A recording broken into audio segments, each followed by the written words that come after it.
All right. Getting into it for the main card. Cage Warriors 186. As we saw at the end of the prelims, our boy George Hardwick lost the title to Samuel Silva. Didn't get to actually watch. I was just getting home from work. And yeah, that's one Hardwick down. That's one Hardwick down. Will the other one come? I was able to watch the Javier Aronov and Danny Blundell. I was able to watch that. I was able to watch the Anaconda choke here. That was cool. And I was able to watch the submission here, the upset. Because Riri Hudson, they were pretty high on her apparently, and she lost her last fight. Now she's two in a row. Now she's two in a row. One Hardwick down. Let's fucking go. What's up, Ben? I know you're the Hardwick hater master. Yeah, we are one Hardwick down. One Hardwick to go. But we will see. Going against Javier Garcia later. But Ollie Sarwa making his way in now. Hope your day has been good, my friend. Mine has been as well. Thank God it's fucking Friday. We got a dope-ass UFC card tomorrow. Awesome UFC card. Oh, man. Ollie Sarwa got some pretty dope. Wait, Sweet and Sarwa? His name is Ollie Sweat and Sarwa? Is that how you say his last name? It was a good fight. Silva just accumulated more damage. Kind of got outstruck, but kept it even until a round 5 hug session. Dang. Hate to see round 5 go like that. Especially when you got a title on the line. That sucks. My goodness. Okay, we got an Indian fighter, though. Definitely, Indians, they got Pooja tomorrow, who was the male Indian fighter from the UFC who lost again recently. Is rough. It has not been good for them. So, hopefully, India can get one of their fighters moving a little bit here. But we'll see.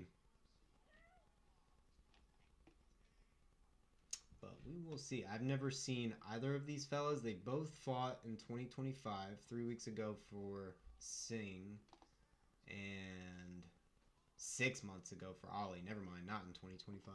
Yo, did I hear a good boy in the background? Yes, he's rolling around all over the ground on the rug in the hallway because he knows he's about to eat in 20 minutes. So he's like trying to act cute and stuff, trying to get me to look at him. He's acting crazy right now. Pushing his little toy around. He knows I don't like when he's like yells for food. Because these are some food obsessed fucking cats, bro. These are food motivated cats. And when it's time to eat, they will yell at you forever. Let them know. Yeah. This is a good boy. Oh. This is a good boy. He's a happy boy. All right, round 1. What breed of... Oh, it's not a... I do have a dog, but it's my cat. But I do have a dog, and she's just a mutt from West Virginia. Like, just a complete stray. And she's 14, 15 years old now. Singh on the takedown really quick here. Close distance. Very fast for my man. Double unders, too. He's got a full body lock here. Ollie doing a good job not letting him get lower down on the hips. But these refs have been he was a hand. Oh yeah, I got a gray tabby and then I got a white and orange tabby as well. Oh, they're both dudes. Both my cats are dudes, and my dog is a girl.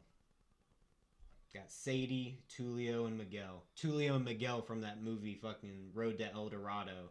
If you remember that one, throwback right there. But yeah, dang. I could already see the refs getting a little hasty and breaking this one up. Singh has not really progressed or done much. Ollie is throwing a few knees here. Yeah, a lot of just Singh going back to the body lock. Maybe thinking about a takedown and then going back to it. Landing a couple knees to the thigh, both men. Singh trying to get it up. But yeah. I don't know if you saw my post. One of my cats got out recently. And thank goodness we put food out, and I got up at like 1 a.m. and saw him eating outside, and I was able to get him back in. But man, that was scary. That sucked, but we're all good now. Family's back together. Dang, okay, these knees to the thigh are pretty good from Singh here. He's like loading those back really far. But you're going to need a little bit more than this if you're going to get a win. Because I can see the grips of the body lock getting a little cooked here. You just hold on to it. He's trying to strip out the back leg. Classic Southwest Asian game plan. For real.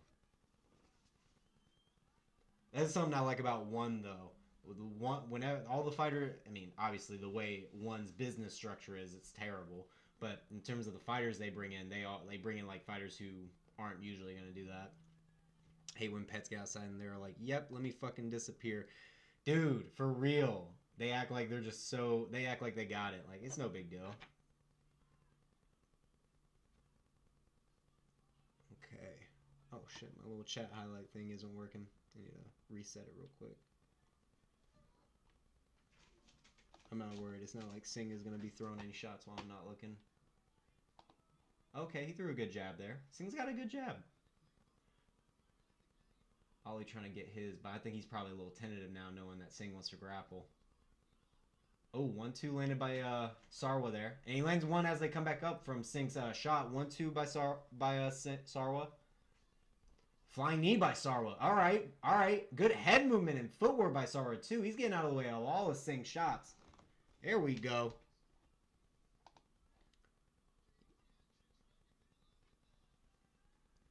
First fights. Okay.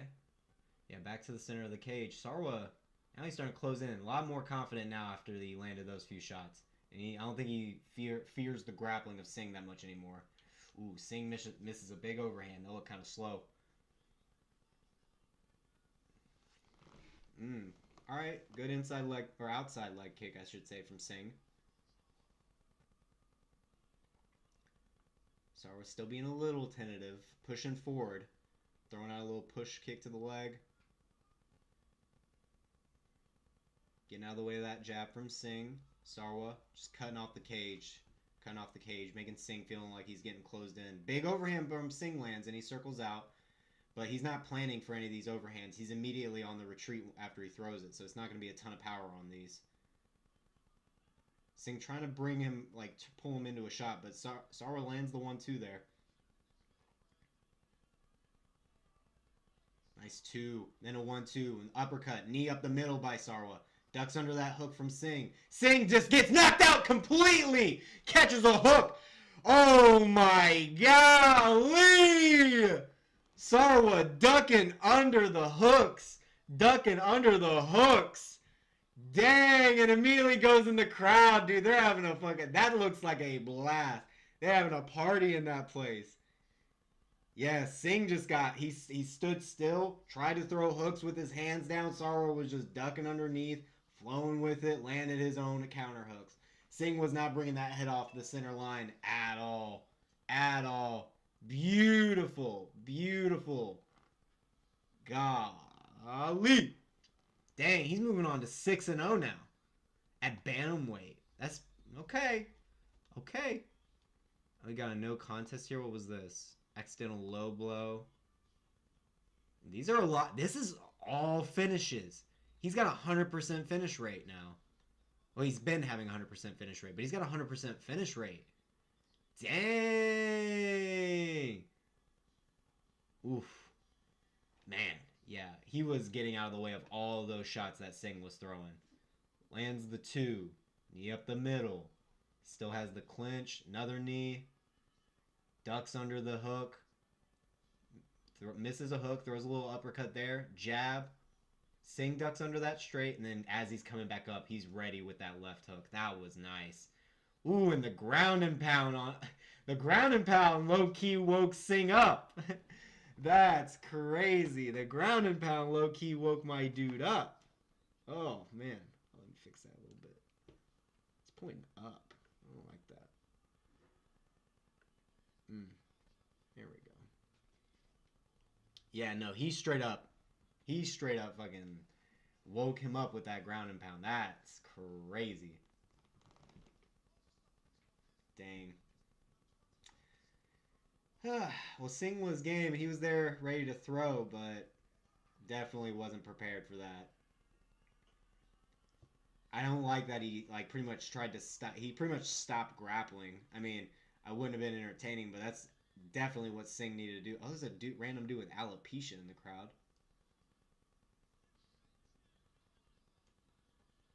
That's how I imagine I'd get beat on in most street fights.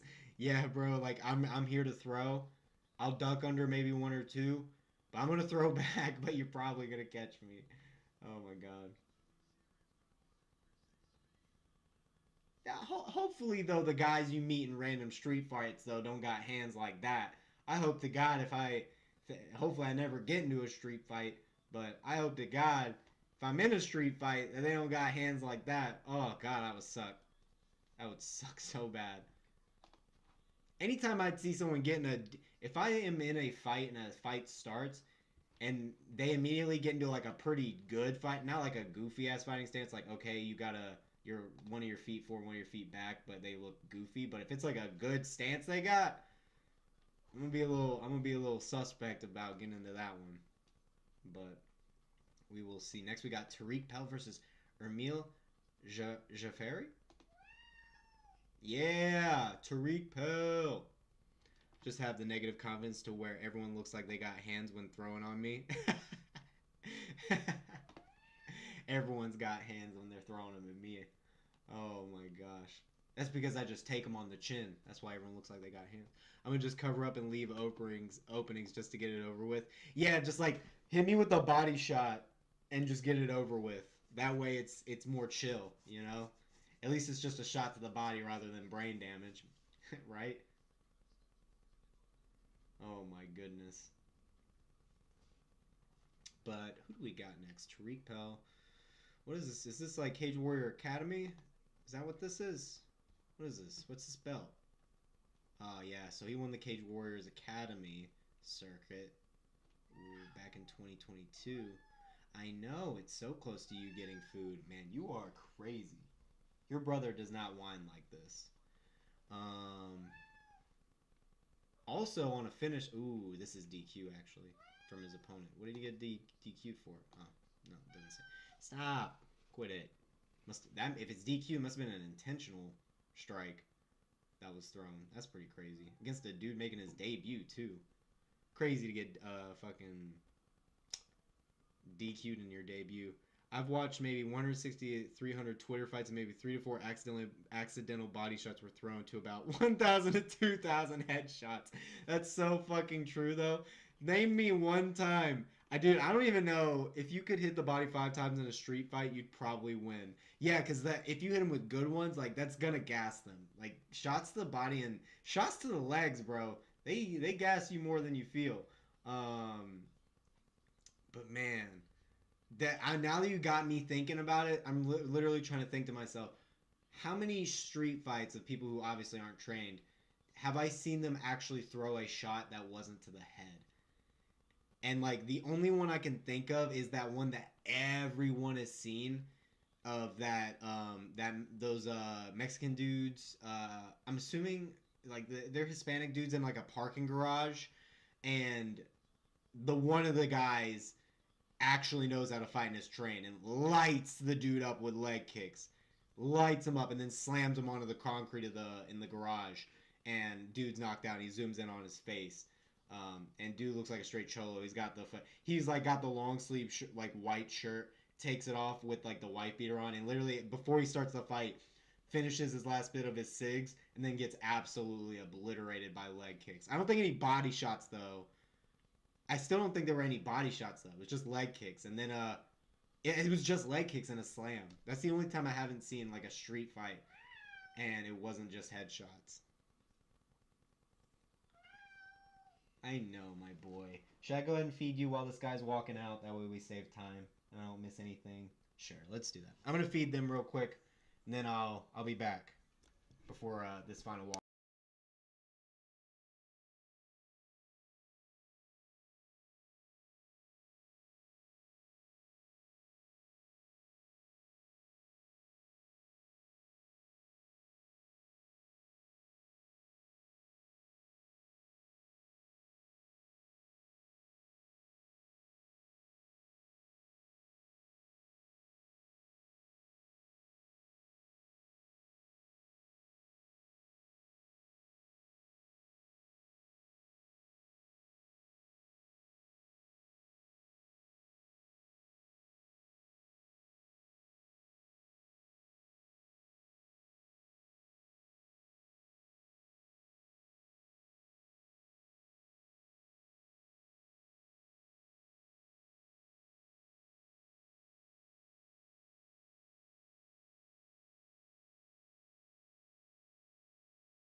Alrighty.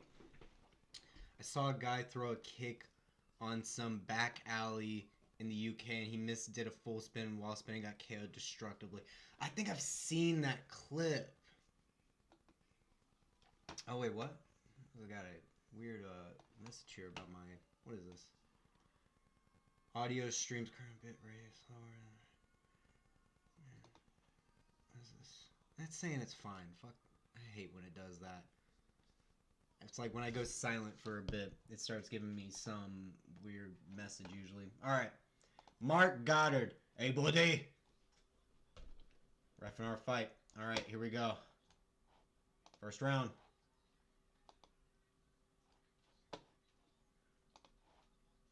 Okay. Pell landed that jab early, but then Xhaferi answering with a good outside leg kick. Both guys looking very sharp, actually. I like what I'm seeing so far. Little lead, hook, leg kicks exchanged again by both guys. Ooh, Pell comes in with a hard jab stepping in. Okay. Xhaferi trying to get off to angles. So is Pell, though. Both these guys are. Ooh, good shot entry by Xhaferi, but Pell stuffs it. Good sprawl by Pell. Very fast sprawl. Got ahead of it really quick. Maybe a little bit more setup by Xhaferi might help there. Misses that leg kick. Okay. Pell measuring that distance with the jab. Looks like he's feinting that uppercut, kind of showing it to him. Overhand into the knee tap by Xhaferi. Good balance by Pell. Xhaferi's got him against the fence, still trying to get this double leg, pull out the ankles. So he's got his hands connected. The legs are wrapped up. Nice. It was a really good takedown by Xhaferi. He just kept going. I mean, Pell needed to show a little bit more urgency there. He's starting to build his base back up, but he's giving a little too much of his back here to Xhaferi. Xhaferi's got the full back take around the body lock. He's trying to get this seatbelt grip. No hooks in, though. Pell's standing back up. Nice. Good job by Pell to kind of keep turning into him. Focus on the hands. All right. He's trying to pull Xhaferi back up using the head. Getting under that chin and pulling that head up really well. This is really good takedown defense from Pell so far. As long as he doesn't let Xhaferi get down to the ankles fully. Man, the chain wrestling from Xhaferi looks great too. He's going from like the classic single between the legs into pulling the leg up, down into the double leg, then into the body lock. And Pell is defending all of this. Throwing a couple strikes along the way. But if he's going to want to not get gassed out, he's going to have to get Xhaferi off of him. Because it looks like the way Xhaferi's wrestling right now, it looks like homie does this and does it for the entire fight, to be honest. He did the same takedown again. Got all the way down to the ankles, wrapped the hands, and then went down. Now he's got Pell down a little bit better. He's got to wrap around the hips. Now he's going to be looking to tie up the legs, but Pell starting to build his base back up. And he's not, but he's on one knee. See, you just got to keep going, keep going. Now he's fully up. Fighting the hands of Xhaferi. Xhaferi got one hook in. And he's laced around to the far leg too. Trying to control one of the legs on this back control from Xhaferi here. This is good chain wrestling. I'm not gonna lie. Now he gets it. He goes back to the front and then goes back into that knee tap to Xhaferi. Gets Pell down again. He's attacking the back. Pell's up to one knee. No hooks still for Xhaferi. This is good chain wrestling. I don't mind this kind of grappling. As long as you're constantly taking them down, like you're constantly doing it, bro, that's impressive. To be able to take someone down that many times over and over, that's good. That's good stuff. If you're failing takedowns and you're just cage wrestling the whole time, it's a little bit different. But yeah, again, he pulls down that single leg again to Xhaferi. I like to see him throw a few more shots along the way. He seems like he's heavily relying on that body lock. But like here he goes. Now he's got one hook in, starting to throw shots. But Pell doing a good job. Every time he feels like shots are being thrown, that's his cue to start building a base. And anytime he's like trying to switch his grip, that's a cue to start building a base. So Pell has got great defense here. Like no full back control yet for Xhaferi in terms of both hooks in. Little shots to the body from Pell. Still backed up against the cage. Xhaferi trying to drop down to the single leg. Picks him up and drops him down. Now he's kind of far from the cage now, Pell is. Not fully against it. He's going to have to shrimp down. And Xhaferi throwing shots here from this top half guard. Now full guard here. Okay. This is pretty good so far from Xhaferi. Trying to smother the mouth of Pell. 50 seconds left. Pell doing a good job controlling the arms. Trying to get a high guard, but he keeps sliding down. And now his head's not even close to the cage. He's not going to be able to get up from this with 38 seconds left. Probably just going to look to control and not take any damage. He probably knows this round's probably up for him. Good shots. Little uppercut through the full guard. Like the guard here, he's going with like little uppercuts through that bottom and then throwing hooks to the side. I like the ground and pound. Oh, okay. Pell does a good job shrimping out. Xhaferi getting that front headlock though. Slips out when he tries to snap him down, and Pell makes him pay with a couple knees in the clinch. Great. Oh, step and elbow from Pell. And then a hard hook. He rocks Xhaferi here with 12 seconds left. Hooks. Xhaferi having to circle out here. Double leg by Pell for some reason. Trying to get that control time back. But a guillotine attempt from Xhaferi. And it's under the chin with time running out. Pell trying to pass over the knee. He might be going out. The round ends. And Xhaferi doesn't let go at the end of the round. Mark Goddard gets mad at him. Oh, he took a point. He took a point from Xhaferi for holding on to the guillotine. Oh, that's big. That's big. Oh, Xhaferi, that step-in elbow has completely swollen his eye shut. That step-in elbow has completely swollen his eye shut. Yo, Pell went to work when he got back up and separated. Pell went to work when he got back up and separated. That was awesome. Look, that was a great round. I know it was not a ton of strikes, but the wrestling from Xhaferi, that was relentless. There are so many dudes that would have absolutely wilted immediately from that amount of wrestling. That was insane. And then as soon as you get separation with only 30 seconds left, you go to town on, probably 20 seconds left. He goes to town on homie with that step-in elbow. And he sees that hurts him bad. Follows up with a lead hook. Then just the flurry that comes. Beautiful combination. And Xhaferi circles out, tries to go in. But the double leg was questionable. The double leg was super questionable in my opinion. Because if honestly, obviously he can't predict like, oh, Xhaferi's eye was about to swell up. Dude, the guillotine is literally still in. Like, it's in. Xhaferi's eye has not even started swelling up yet. The eye swole up in the instant of like, after they got up off the ground after that guillotine, then the eye started swelling up. And then it was immediately closed. Instantly closed shut. My goodness. And it was closed completely. He literally couldn't continue. He got a point taken away from him. And then the karma was so instant, his eye swole up completely instantaneously. And there was no possible chance he was going to be able to continue. It was that was one of the most swollen eyes I've ever seen. And he's not even, I don't even think he's there to, I think he's immediately going to medical. He's not there to get for the final result. That was nuts. Beautiful finish by Pell. That's a finish. That's a finish. You hurt him so bad, he had to cheat to hope that he could hold his guillotine long enough to be out at the end of the round. So the ref could be like, oh, you put him out with the guillotine. And he held on to it after the bell. And his eyes swole up instantly shut. That's so crazy. And it was all really because 2 clean shots landed. He threw that flurry, but not really all of them landed clean. It was the first big step-in elbow, and then it was the left hook that followed. That absolutely caught homie. Yeah, he literally looked at homie and after they got up from the guillotine and said, what the fuck was that? Like, dang, dude. Instantaneous swelling. I know I'm still on this, but that was so cool. Dang, dude. Pell's talking some shit off to the sidelines. Not sure why we're waiting so long for the result here. Do we get an interview with homie? Because I got to hear what he has to say about that. That was crazy.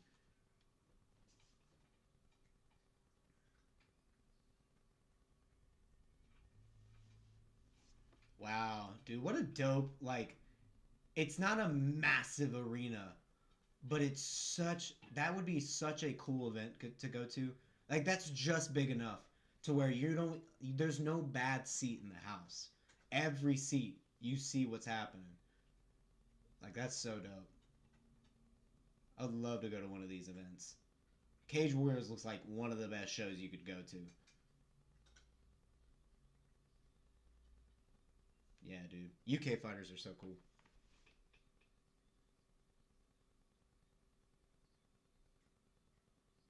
But why no interview? It was a first round Do we just not have a? Wait, Jordan Vucinic is there. Isn't this in? Oh wait, duh. Yeah, UFC's in London tomorrow. I'm being stupid. I was so confused. Yeah, we've seen a few people here. We've seen Vucinic here. We've seen, I think earlier, someone else was here earlier. I can't remember who. But yeah, I'm excited for Vucinic, man. Vucinic is gonna be so good tomorrow. That fight with Garam was so nuts, and he looks like, you want to talk about a dude you don't want to meet in a street fight. Holy fuck, that would be terrifying to run into Jordan Vucinic and he wants to fight you in the street. Yikes. Yikes. Oh my god. I'm good. Jeez. It's crazy to even see him that beat up at 145. This is Paul Hughes, right? Yeah, man. And look at where Paul Hughes is at now. Paul Hughes is a fucking beast. Tell you what, Cage Warriors in UK and Ireland, it's a good moment for them. Damn. Dude, this promo for Vucinic right now is so dope.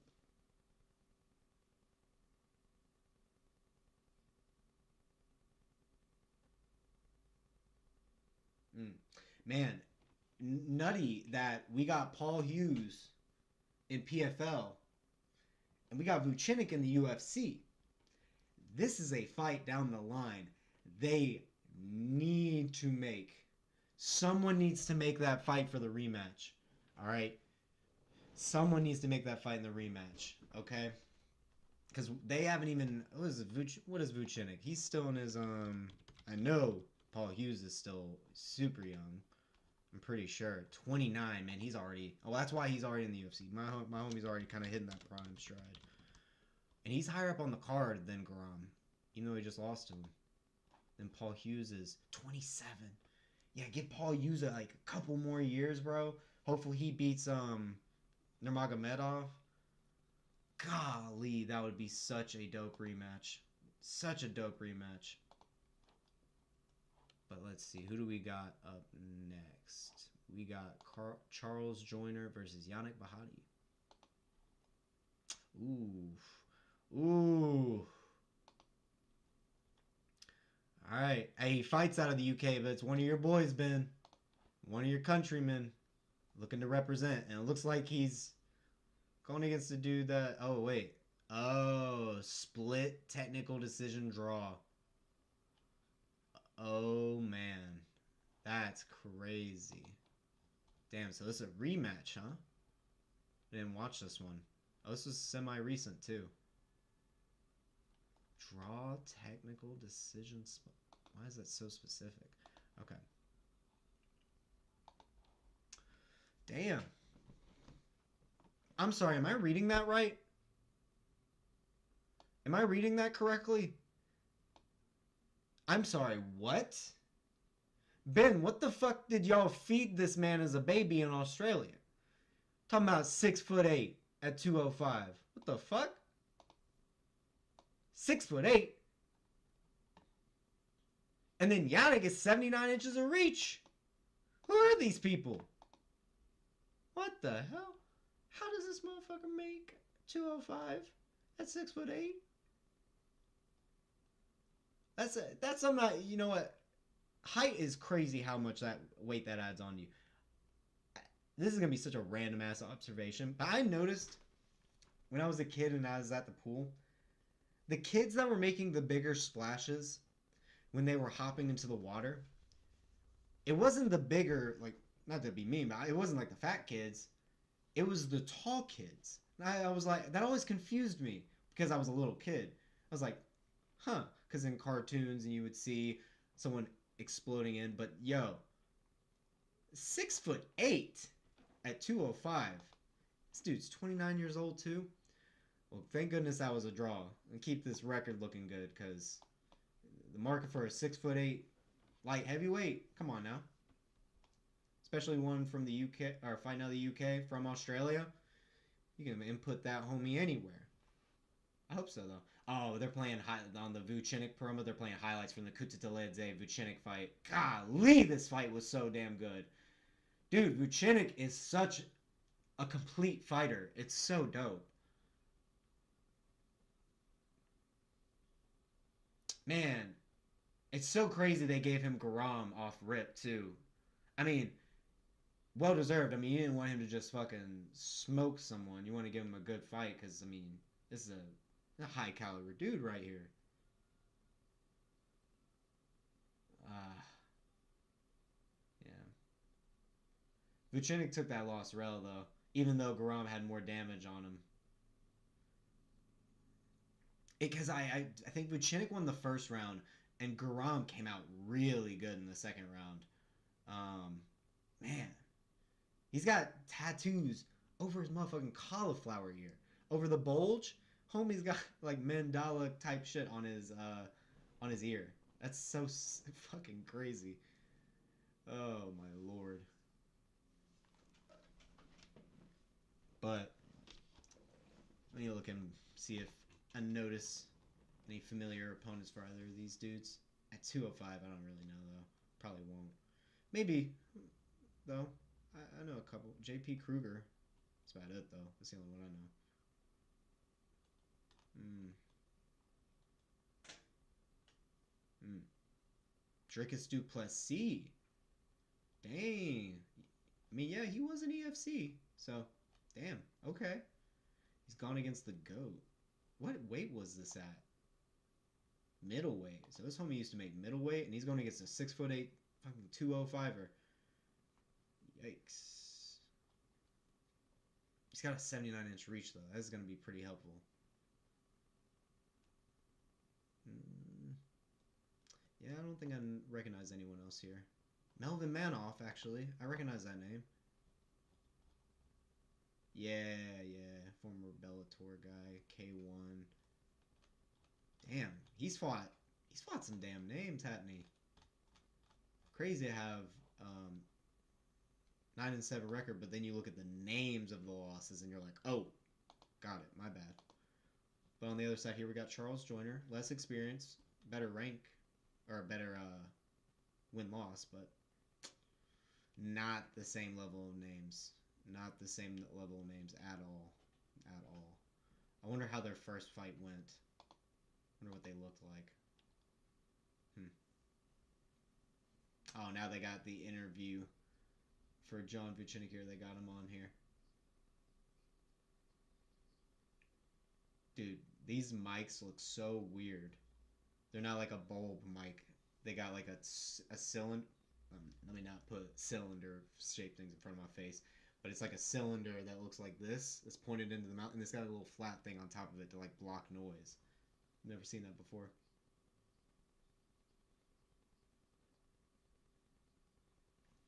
Hmm. Yeah. Who are they talking about? They're talking about Tariq. Oh yeah, the guy who just won. Yeah, that's a crazy training partner to have. Dude, he looked like he gets the Tariq looked like he gets wrestled by Vucinic hard, and that looked like it was showing. Like the chain wrestling that Ermil was doing, that was some pretty damn good stuff. He was switching up between all the levels, up top, down low, treetop, single legs, trying to run the pipe with the single leg, coming back into the double leg, body lock, went down to the ankles. He defended it all. Got back up when he got down. Yeah. Let me see. Who do we got left after that? Will Currie. Very nice. Eli Aronov. Who did he lose to? Contender Series. Zach Reese. That's what it was. I remember seeing that. Okay. All right. All right. This is a tough matchup here too, honestly. I don't think how many Will Currie. I think I might have only seen the one. Yeah, the one against Jordan Santos, who just lost to Ozzy Diaz, who I predicted correctly to win that one.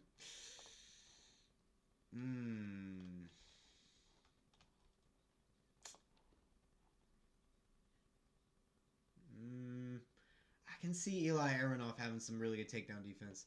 I spent 10 minutes cleaning up coffee, spilling the carpet. Junior Sudas had a feel of stuff. Oh, dude. Carpet spills on a coffee is the worst, bro. That shit sucks. That shit sucks. I'm so sorry, my friend. I was wondering, I was like, dude, this guy's making like some gourmet coffee over here. Taking this long. But damn, that sucks. Were you able to see what happened with Pell and Xhaferi? Were you able to see this? And how it ended, and Mark Goddard actually being a great ref. Like a great ref. We shit on Mark Goddard and make fun of him, but just paper towel spamming. Damn, son. Oh, that sucks.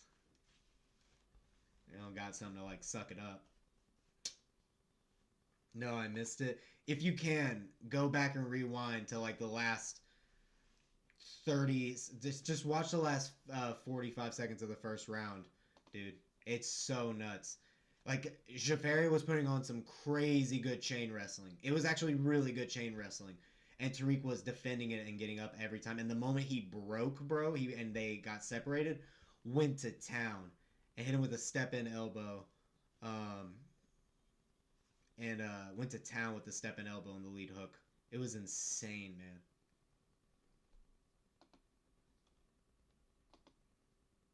Damn.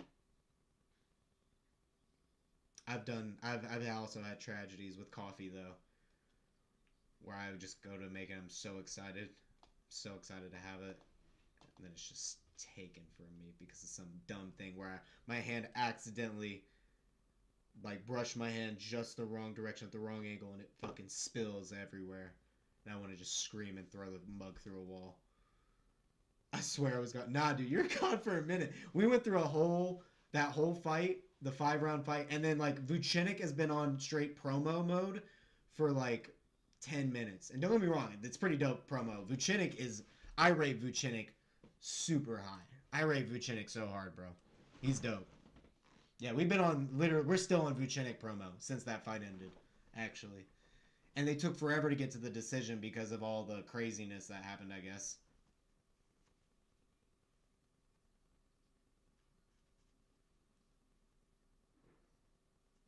Ooh, Vucinic kind of giving away some inside UFC business there, talking about like, hey, the UFC wanted me to be myself, not be like a character like they want some of these other guys, and I don't want to think that yeah, dude, he did hold that Gilly like it was the start of the round. Yeah, that was crazy.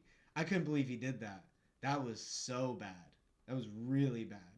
And you can't even really tell how long he was actually holding it on to because, they get rid of the timer at the last little bit, so you don't actually see, you just hear the horn. But man, if you could see like a timer of how many seconds he was on. Yeah, dude, his eye. And Ben, go back to when the Mark Goddard stopped the fight and look at his eye. His eye has zero swelling until he stands up and goes back to his corner. And then you see the swelling. Bro, the speed at which that thing swole up is insane. From no swelling to swelling, that's the fastest I've ever seen an eye swell up. And obviously we've seen tons of eyes swell up incredibly fast. That's the fastest I've ever seen it. That's a record or something, bro. That was crazy. He must have blown his nose. I saw him do this when he got up. I saw him do that. Usually that helps though. Not blowing the nose, that doesn't help. I don't want to like misspeak, but like whenever he was rubbing this, I thought that helps. But maybe it's because you need it to be like the cold steel. But he might have done it with that. I don't know. But like, what's crazy is it was like the first big step in elbow that rocked him when you saw him go off on that exchange, and then the lead hook. Most of those follow-up shots didn't really land clean. So just those 2 shots really caused all that swelling. Like, that's insane. Wait, this... Oh my god. My man, homie, in this next fight's crying because he accidentally got kneed in the nuts a little bit. And he's like, he never said sorry. Alright. Oh, it was a technical decision draw. So it only went to the. It was only going to decision for the second round. I see now. Big thing if you blow your nose, you start right below. Yeah, I've definitely seen that with the Donald Cerrone thing. Some I've heard even conspiracy things in that fight that Cerrone did it. That some guy was saying Cerrone did it on purpose so they would stop the fight. I heard someone saying that. I thought that was insane. That's a crazy thing to say. But yeah, big no no to usually blow your nose. By the way, you were gone while I was trying to talk. Who is your countryman who is fucking 29 years old, 6'8" at 205? Homie is 6'8" at 205. What are y'all feeding these people over there at birth to make them get this big? That's nuts. Should not be that big. I'm calling shenanigans. Y'all got some secret government program building these super fighters or something. Because this is crazy. Classic Cerrone, always looking for an easy way out. Crazy.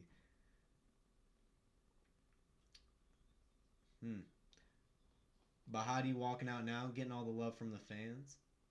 Dude, it would be so cool to go to one of these events. This is so sick. This is like a concert almost. He fights out of fish tank? Yes. Yes, he does. Man. Some good training here.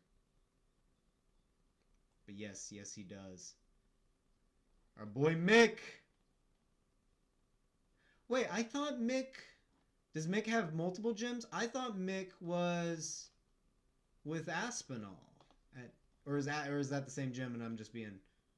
What's Aspinall's gym? 9 and 7 is so bad. Yeah, bro. But we were looking at this earlier. Full female, low key though. That is like not wrong. But look at he is actually the losses are against like good ass people. Like homie fought Dricus Duplessis in EFC and David Bursky. Who was the other one? Lungiambola, UFC veteran. Not veteran, but UFC fighter. Current JP Kruger, he won that. Who was the other one? There was another one here. Melvin Manhoff. So like he's lost to really good people. It's just he got. They give this guy like the fucking dogs. So, and now they're giving him a rematch against a 6'8" Australian. Volk walkout robbed. Oh my gosh. Such a good song though. I mean, who doesn't love that song? Dude, 6'8" at 205 and isn't ripped. Like he's got a layer of fat on there. That's crazy. Hopefully he gets this UFC layup fight. Maybe. I mean, dang, they definitely would love a 6'8" fucking Australian out of the UK. For 205? Room to grow into heavyweight if he wants to? Gotta be the tallest Australian of all time. For real, though. Has to be. What's the finish rate like, though?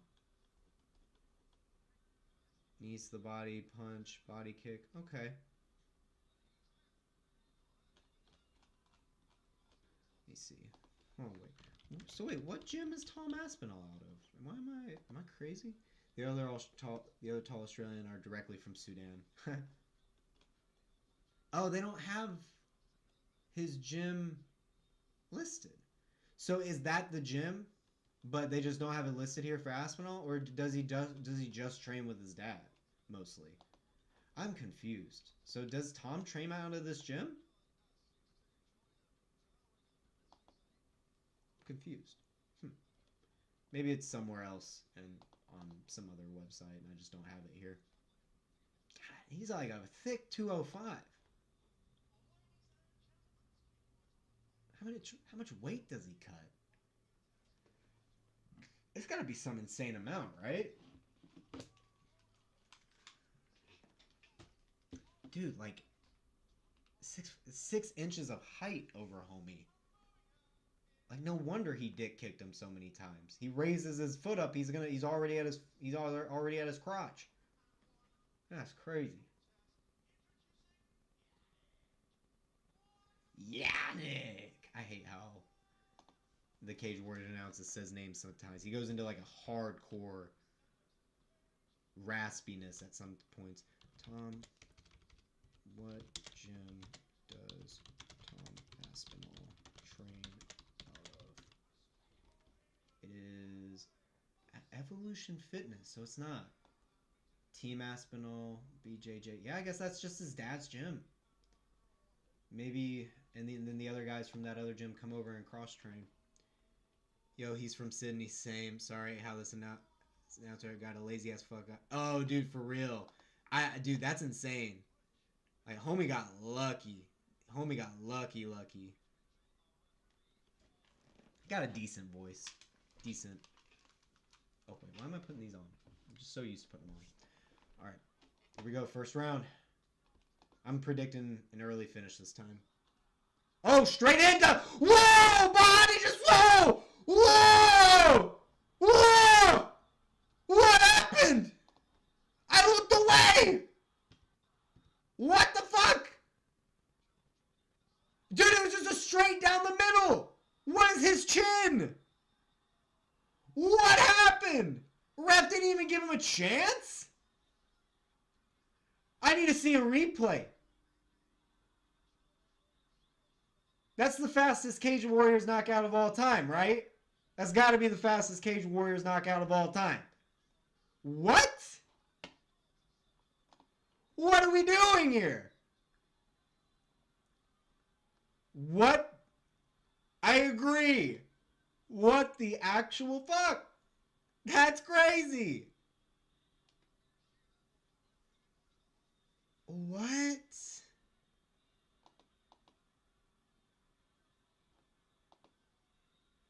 What? I am so confused. Okay, I'm seeing a replay finally. Okay. And just boom. Oh. So, okay. Just straight down the middle and just bops it on the chin. Just full extension right at the end of the punch. Dude, his corner immediately starts like... Dude, the shock on the corner's face is insane. The shock on the corner's face is insane. At the end of the day, Australians should have actually been aware and ready to protect him, bro. That was so unprofessional from bro. Oh my lord. Dude. I cannot believe. That's literally like the Terrence McKinney 1-2 finish right there. Get out of here. Fucking, I hate McAfee.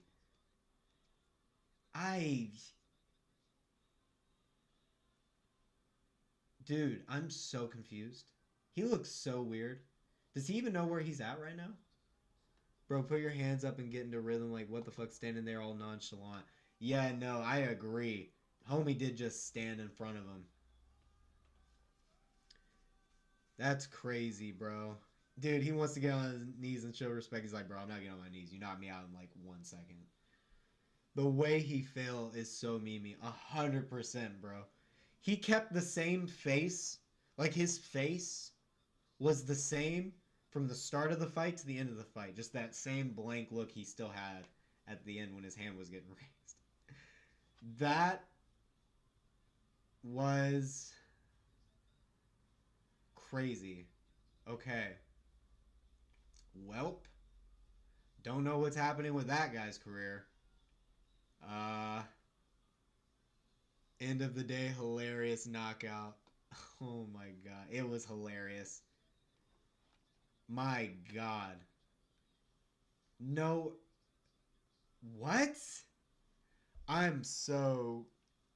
At least they were both UK dudes, so like home crowd was like loving it either way. I just gotta get one more. Okay, good. They're showing it one more time. What was that? What is that chin? I want to go show my roommate that KO. I'll be back in 5. Actually, 5. Oh, yeah, you're good. Yeah, show him, bro. I don't. What is that chin?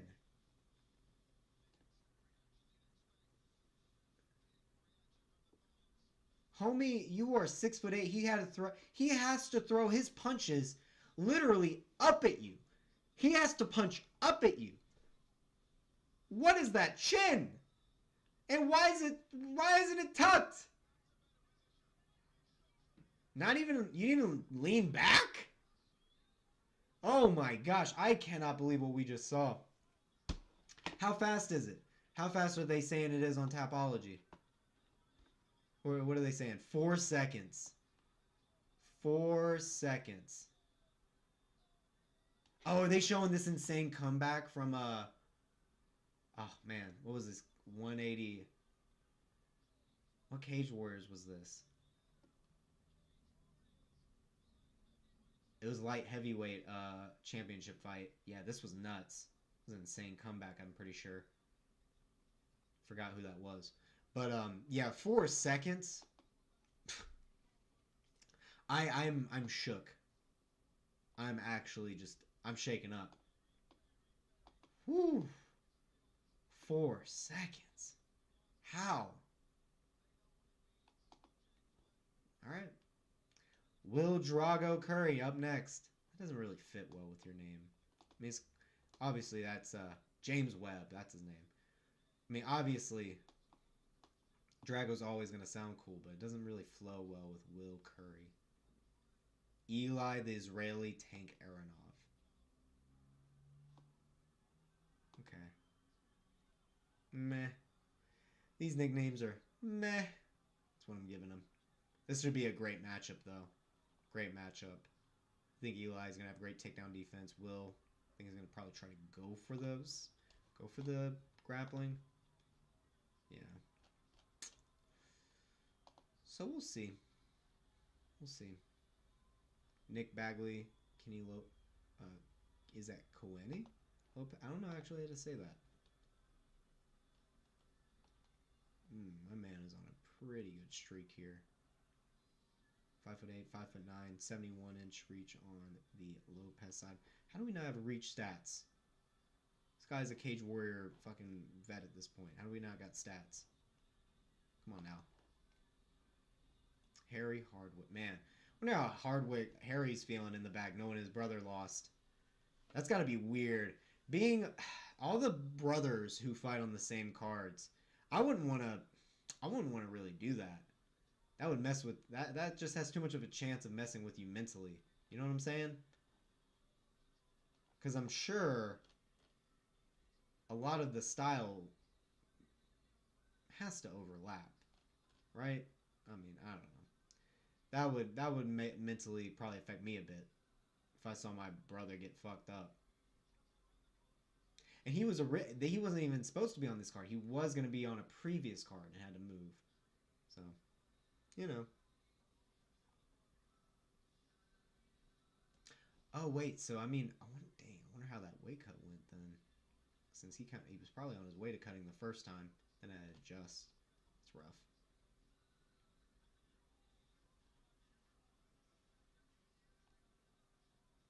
Man. Yeah, I'm sure it's surprising because usually Cage Warriors will get going onto the next fight pretty well. But a lot of the time you don't have a 4-second finish. So this is like one of the first times like usually the cards will keep progressing. It's like this is like one of the few times where we actually didn't expect this to end that quickly. So homie's not warmed up in the back. Give him a couple of seconds. I swear.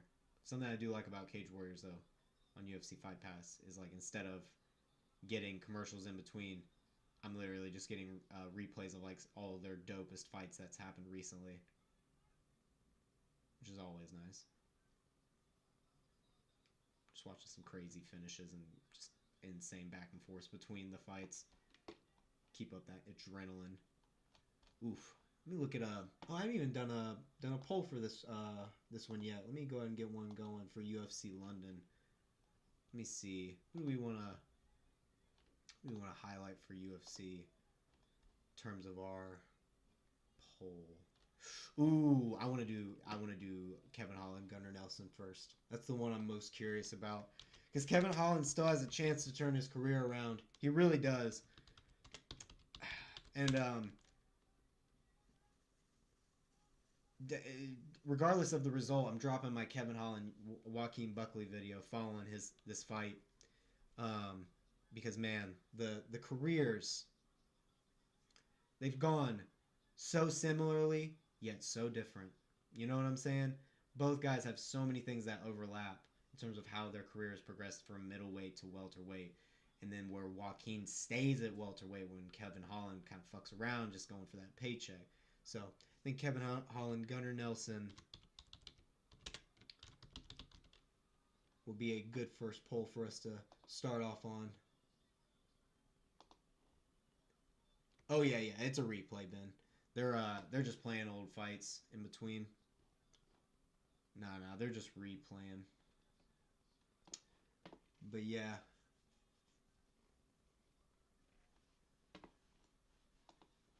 Ooh, you picked Gunny Nelson. Ooh, okay, okay. Lost every shred of respect for Holland.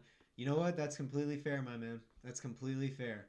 I don't fault anyone for having that idea.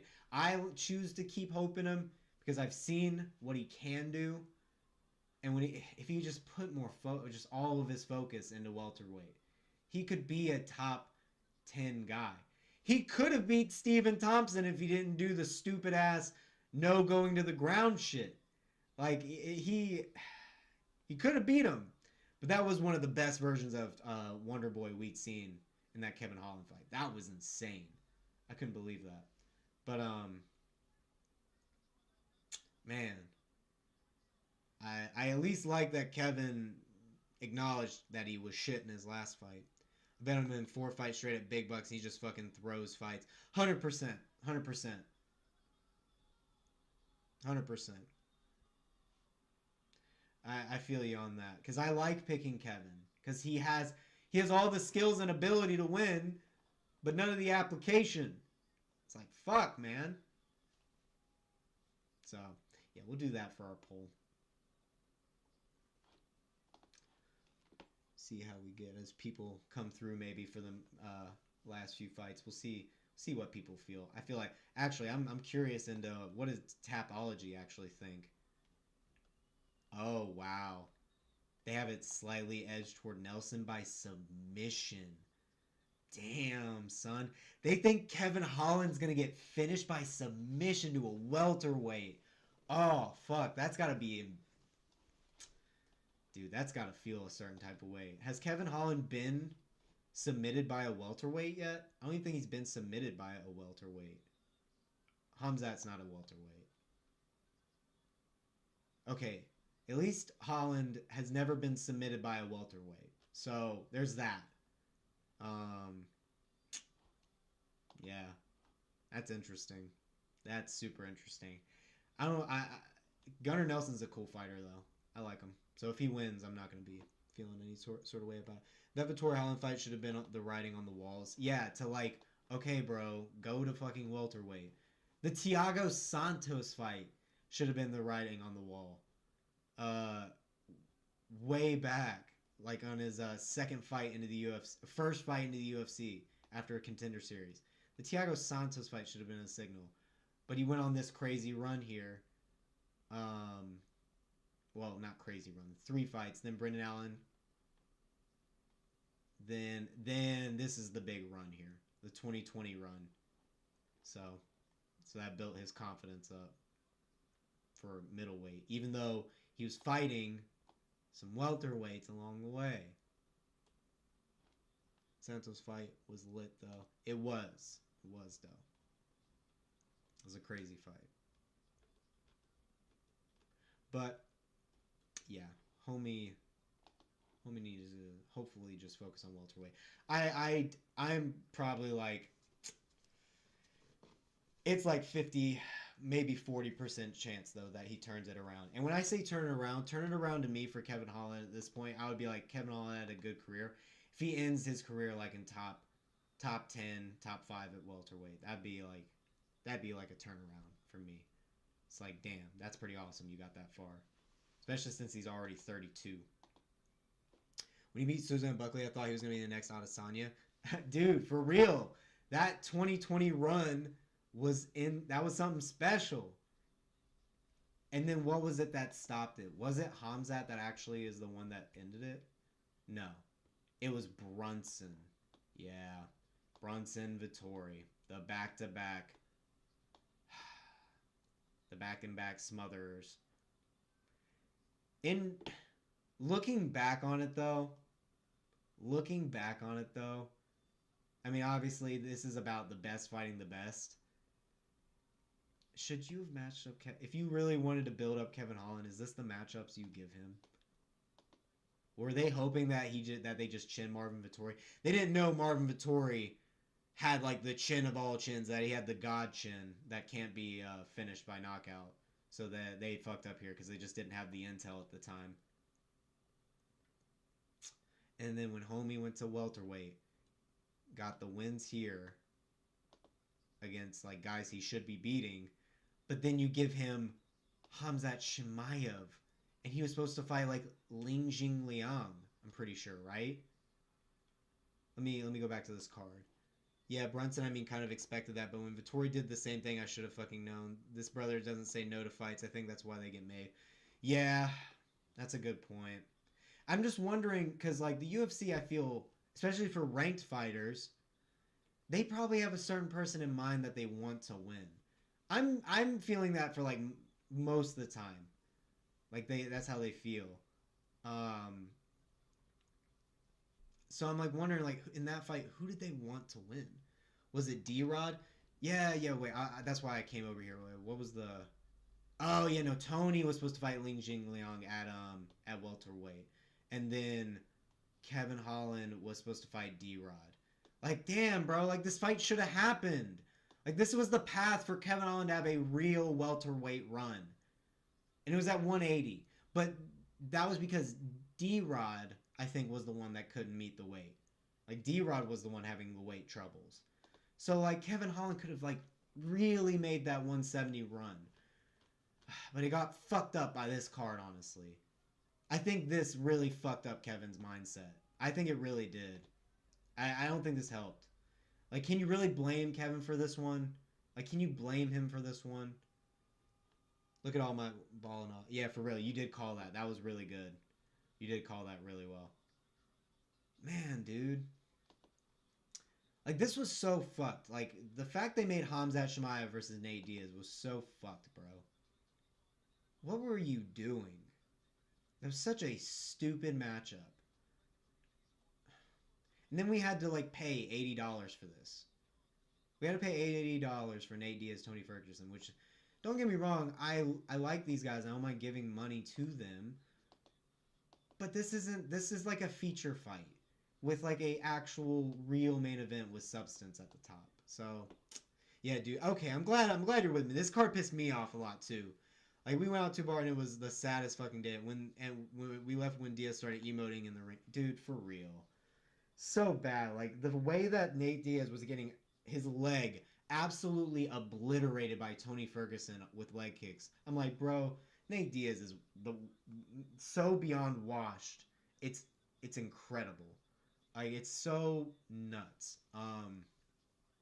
Yeah, that pissed me off a lot. And, like, you knew in that moment. I was trying to explain this. Someone was trying to say, like, and, like, I saw some Twitter argument about, like, fantasy matchups and, like, or a fantasy tournament at lightweight that should happen. And it was putting, like, Ilya and Armin together and, like, Poirier and Nate Diaz together. I'm like, why would I ever spend money on a Nate Diaz pay-per-view? Why? Especially against someone who's gonna fucking destroy him.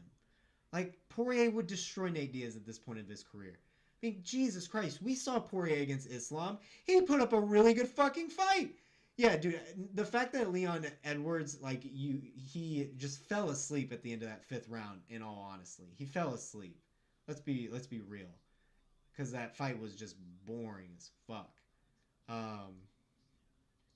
But Nate Diaz does one fucking thing and keeps his clout in the fight. Like this was. Well, I mean, I wasn't really. I loved the. It's so funny to say. I really enjoyed the Nate Diaz Jorge Masvidal fight before it got stopped by stoppage, and the Anthony Pettis Nate Diaz fight was good too. I enjoyed both these fights. These fights were both good. Um, but then this is like tainted because of the stoppage, and Jorge Masvidal was putting it on him. But I don't mind seeing Nate Diaz get finished if if Nate Diaz was trying to fight back. But yeah, then Leon Edwards, Tony Ferguson, these were both like not good. These were not good fights. And then Jake Paul, and I didn't watch this. I did not watch this. I never wanted to watch this. Yeah. Even that McGregor, when it's like, okay, cool, you submitted him, bro, good job. Yeah, at 170. Like, yeah, it's so crazy. It's just such a weird career, man. It's a very strange. I don't know. It's a strange career to lift up. I mean, obviously, he's elevated the sport and he's one of the superstars and the guy who put it into the mainstream, for sure. And you always got to give him credit for that. He'll always be a legend for that. But the way this, I wouldn't probably feel as mad as I do feel if this card didn't happen. I think that's what it comes down to. I think that's what it comes down to, is I just hate how this turned out. Because you fucked up Kevin Holland's career. You fucked up Li Jingliang's career. Okay? Because this was a robbery, if I remember correctly. Right? This was a crazy robbery, too. This Li Jingliang thing, I'm pretty sure, if I'm remembering correctly. And then we got this stinker, and we had to pay money for it. And then this dumbass finish happened, where she upkicked her to the liver. That was a dumbass finish. So, yeah, this card was fucking dumb. This card was super dumb. Did not like it. Did not like it. It's fuck, dude, and the suit, the Ling Jingling suit that he spent money on. He was gonna be in his first press conference because he was in a co-main event. I'm pretty sure, right? Was it? Yeah, because he was the one fighting Tony Ferguson. He was in the co-main. Oh, dude, so shitty, so shitty. Like, ugh, this fight, and we had and this was supposed to have another title fight on it. It was rescheduled. This card got shit on hard. Lost the Jailton Almeida fight because of visa issues on the Abdurakhimov side. Worst card of all time. There's probably been worse, but this one was pretty darn bad.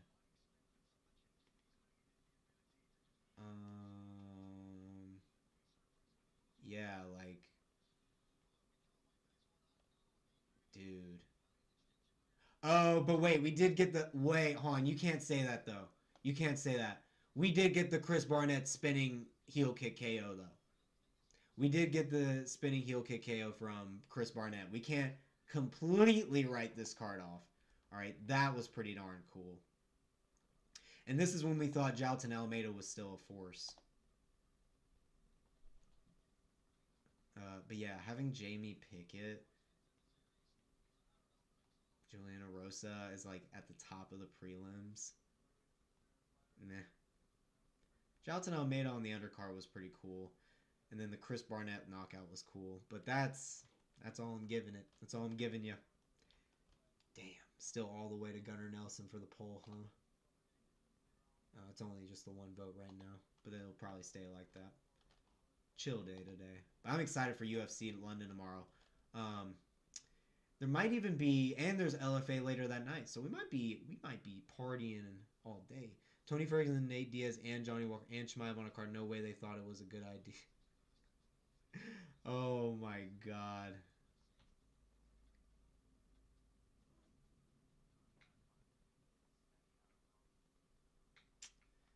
Man. Oh, alright. I'm getting off it now. Yeah, and look at what poor Holland's right. So since then, since that Hamzat lost, he's lost from 1, 2, 3, 4, 5. So homie was 26-8 when he lost to Shemaev. How the mighty have fallen. How the mighty have fallen. Yeah, dude, super long break. They were not expecting that 4-second knockout. But we're getting the pro. I think this is the promo for the next fight though. Yeah, we're getting the walkouts now. Let's go. Okay, we're getting the walkouts. Let's go. Let's go. Back to it. Will Currie, Eli Aronov. It is also about that time of me to get a little snacky snack while they're getting this walkout. I'll literally be back in a second.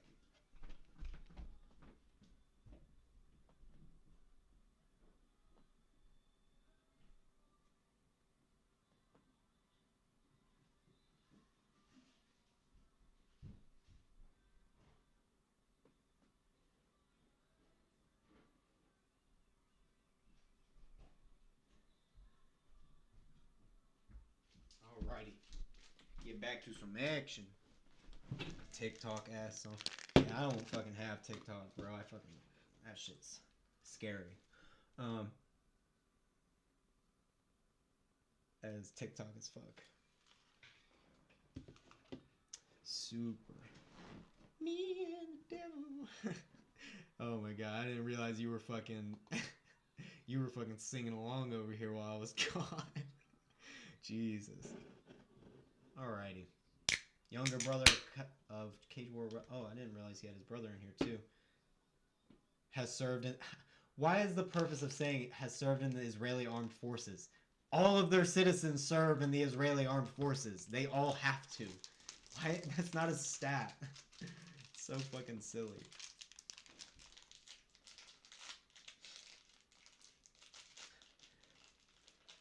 Fighter was born in hospital. Okay.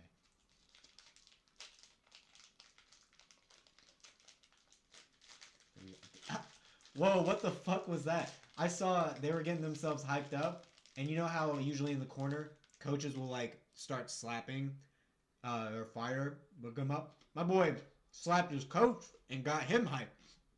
Walkout throwing and walkout energy is so much more important than people want to admit. 100%, bro. I could not agree more. Fighter has a mother at one point in his life. That's too funny. But, yeah, for real. If you don't look like you're either... If you don't look like you have some sort of purpose in mind as you're walking out, just like something for people to remember, it's just... It's this is all part of the show. People will try to... People remember all of this. Well, they could remember all of it if you make it memorable.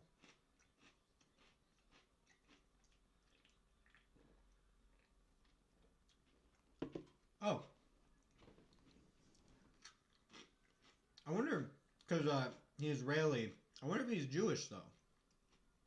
Because I didn't know Jewish people, like, usually get tattoos. He might be an Israeli, but he's not Jewish. Alright, Will Currie. Let's go. Hometown favorite. Man, oh man. This is a big one.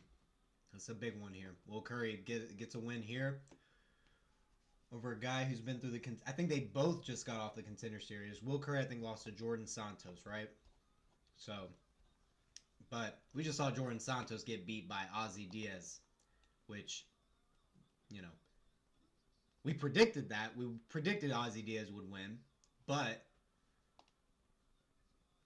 you know, if you're getting beat by a guy who got beat by Ozzy Diaz,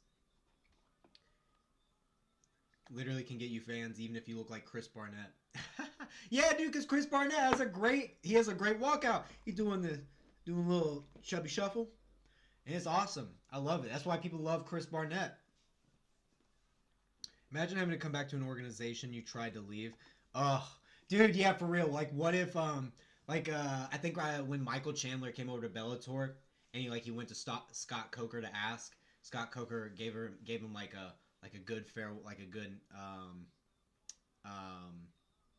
what is it like a good little farewell goodbye, like saying go get him champ, or like go get it done or something, like, and he like loses to Dan Hooker instead.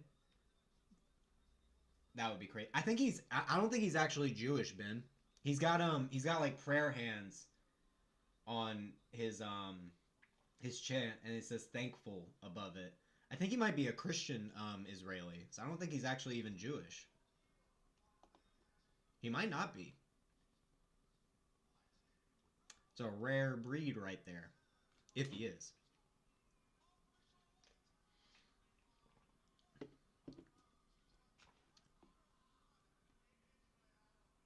I mean, that would kind of explain why he's got so many tattoos. Yeah, and he's got like blessed written at the top of the Israeli flag. Dude, this is a Christian behavior. He got the well. That's because it's on the flag though. It's on the flag. That's like just the flag though. I don't see he doesn't have a Star of David like anywhere else. I don't think. Yeah, no, I think he's a Christian Israeli. I can't confirm that, but I'm kind of curious. Hold on, quick. Eli Aronov religion. If this is on, nah, there's no way. There's no way I can find this.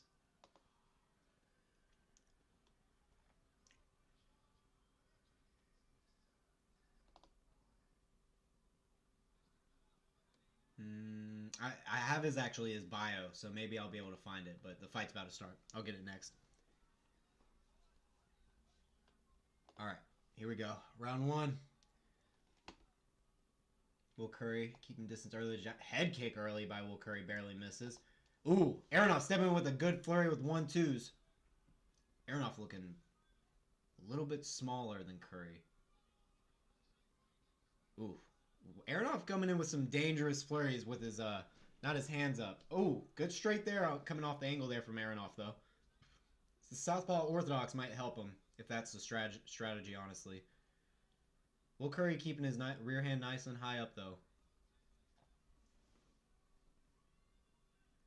Another flurry of 1-2s in by Aronov, coming in with uppercuts. Then backs off, not trying to use all his energy, not trying to go absolutely ham and get countered. Still a little open though. Aronov coming in again with that 2, misses it that time. Feinting a little touch to the leg, like he's thinking about a single leg. He looks like more of a grappler the way he's striking, to be honest.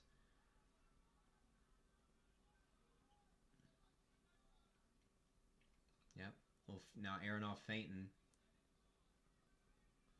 Will Currie gets his jab parried there. Yeah, Will Currie is actually having a little bit of trouble finding a target here. He hasn't been able to throw too much. Oh, gets backed up by Aronov. Trying to roll with Currie actually rolled with those really well. There you go. Aronov using a ton of energy, honestly, with all of these explosive like bursts forward. Like this isn't gonna be conducive to like halfway through round 2, round 3 if this is like most of what Aronov's gonna do. He's gonna get tired just rushing in with explosive bursts like this. Or either that or Will Currie's going to adapt to it and counter, I feel. Will Currie's kind of abandoned the kicks. He threw a head kick in the opening, but I haven't seen any head kicks, no leg kicks. Will Currie started playing a jab. Aronov not moving as forward as much as he did at the beginning of the fight.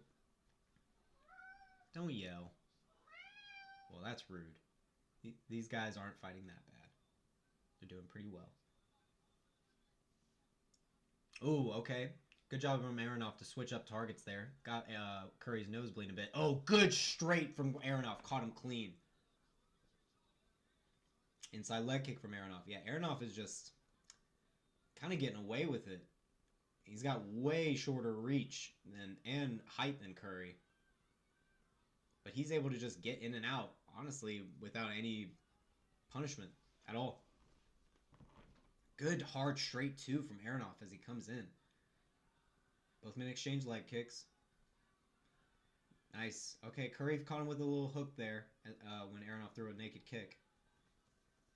Oh, man. How's Currie not landing his jab? Like, Aronov's countering with a 1-2 and Curry's coming with a jab and not even landing. He's got 4 inches of reach on him. Come on now. Find that distance, man. You got to get way closer. Okay, they crash in. They're in the clinch now. Currie lands a knee. Over under. Currie gets him pushed up against the fence and lands another knee. Now, this is probably going to be good for Currie. Aronov's been using a lot of explosive movements. It's going to slow him down a lot. Going to make it to where he's not going to be able to retreat as quickly. Currie tries to go down to the double leg, but doesn't work. Aronov brings him back up. Still working this over-under. Exchanging little body shots here. Good knee to the thigh by Currie. He's got good knees. Okay, they're still clinching. They're coming off the cage now. Aronov tries to throw him off, but Currie goes down to the single, but gets stuffed by Aronov. Really good takedown defense. Straight to the body by Aronov as he goes into switch stance pretty much. Feinting by Aronov.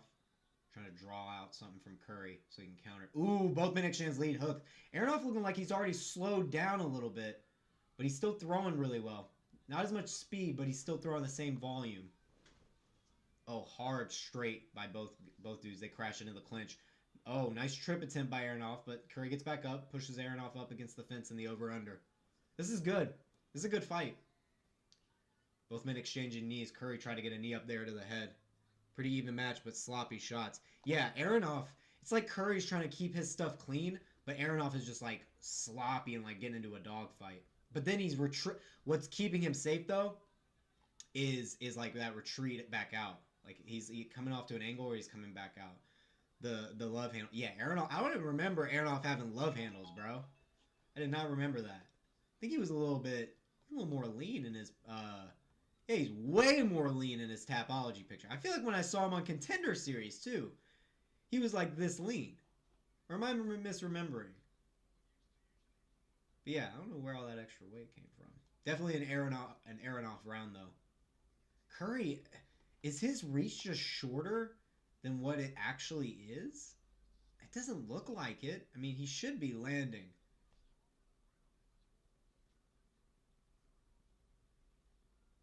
It's crazy because Curry's trying to set up with a jab, and almost every time Aronov's coming around with his straight and just getting slightly onto the outside of that jab.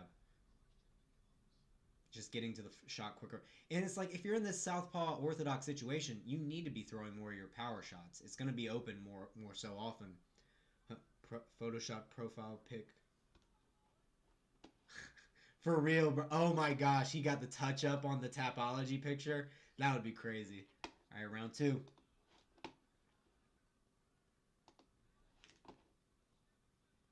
I think I got my timer set right last round. Oh well.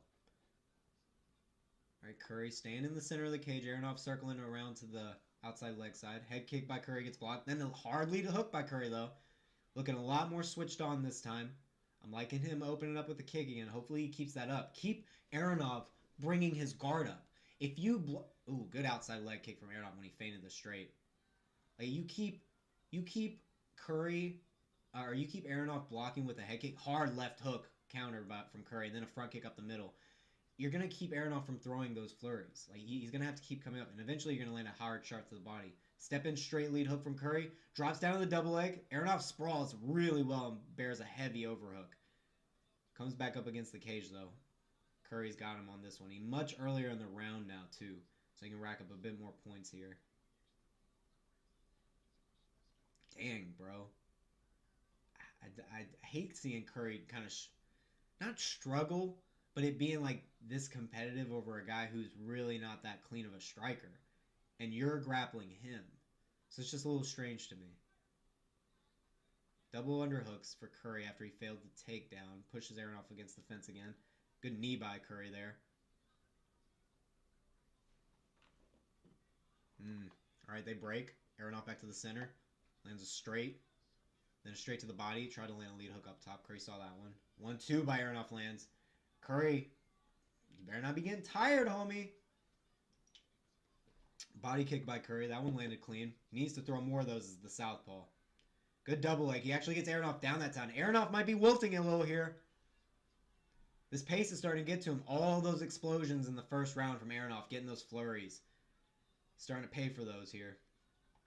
Currie trying to get him down again. Hit him with a foot stop when Aronov stands back up. Aronov trying to peek himself out here. But he's got to get a hand in between. Now he's facing him. Oh, Currie drives back into him, though. Very nice.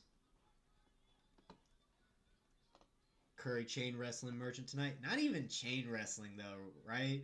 Like, that... So, go back to the... Ben, when you get a chance, bro, I'm telling you. Oh, good takedown from Currie there. You want to see chain wrestling? Bro, go watch the whole Tariq Ermil Xhaferi fight. Watch the whole thing. Ermil is wrestling hard the whole time.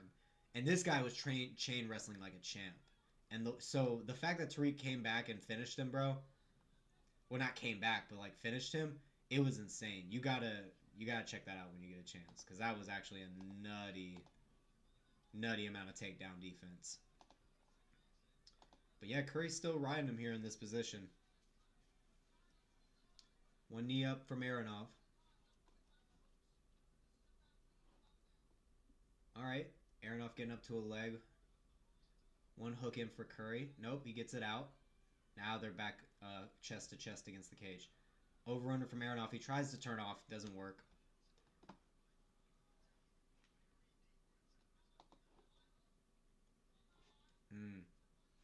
Yeah. Currie is just cooking the gas tank of Aronov here. Another knee by Currie. Oh, good sprawl there from Aronov when Currie dropped down to the double leg, but he wasn't able to turn off. Yeah, now Curry's on the back again with Aronov on one knee. Aronov gets back up again. Currie drives him forward, though. Almost fully takes the back, but Aronov very, very good at getting back to his base at least. A little cheeky cage grab. Ref catches it, though. It's all good. Yeah, Curry's just cooked him this entire second round. Aronov is not going to be viable coming into the third, I don't think. Mount pound. Up, yep, there it is. Oh my goodness. Yeah, hard elbows from Currie. This is nuts. Didn't realize I wasn't live.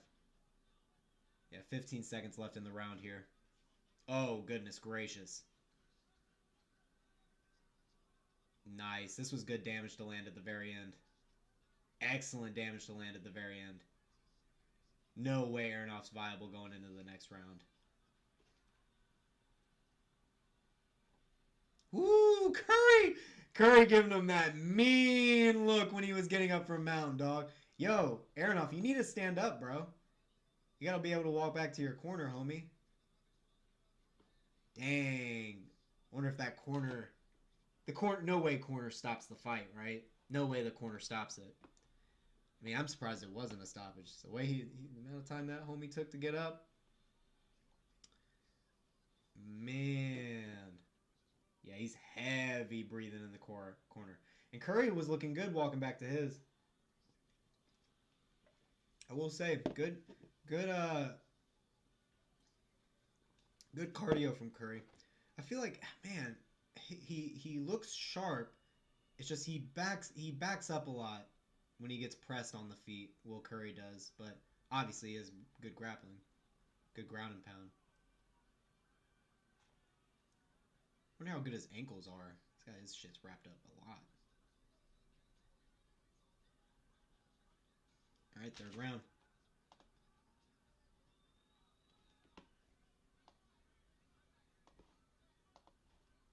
Straight to the body, misses from Aronov. Yeah, Curry's a lot faster, it feels, in this round. Lands a body kick, switches stance. Oh, hard power jab from Currie. Man, that southpaw jab or that orthodox jab from Currie was nice.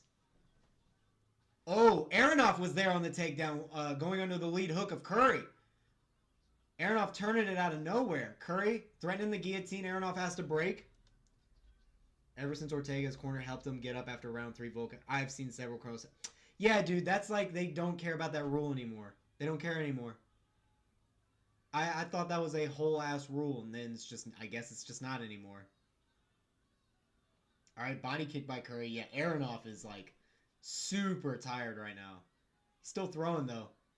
Currie gets his takedown sprawled on. 1-2 by Aronov. Nice inside leg kick from Aronov. Lands a jab. Currie really has no head movement. My God. Where is the head movement, Currie? Ooh, nice straight from Currie, though. Fails that takedown again. Aronov sprawls super well. Aronov's got great takedown defense.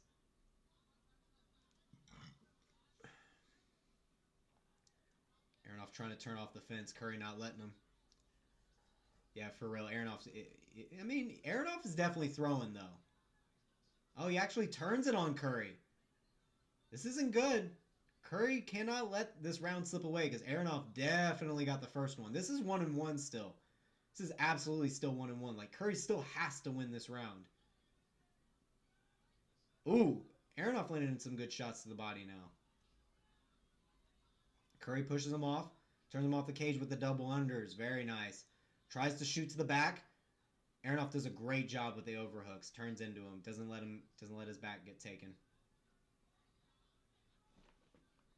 Curry's trying to drop down to a single or a double.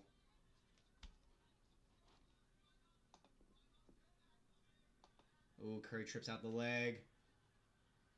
Now he's on his back. No. Keep it going. Get to the end. Nice knee by Currie.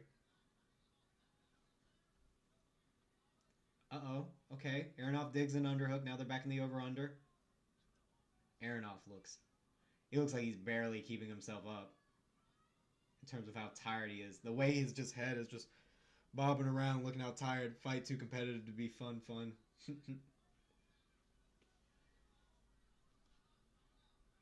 Fair. Okay.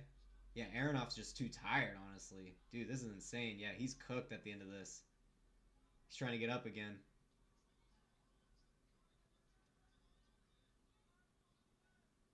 Well, Currie needs to throw some more shots from this. There we go. Now he's starting to throw.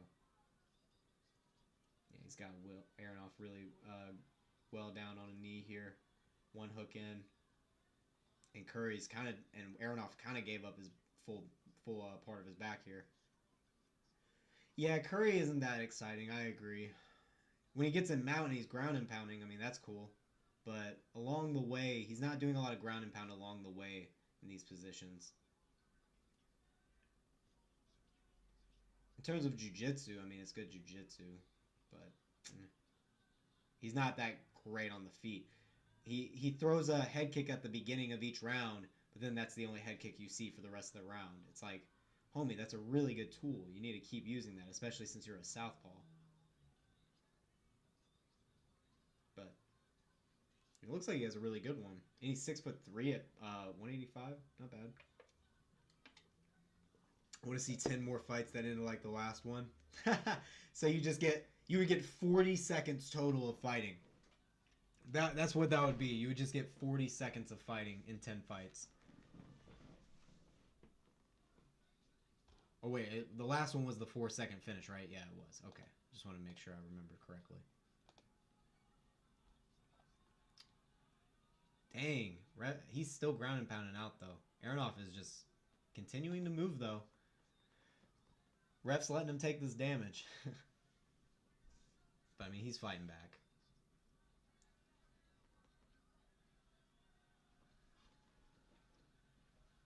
Alrighty. 10 seconds left. Definitely a Currie decision win. Ooh, that was an elbow back of that. Careful. Yeah, good fight.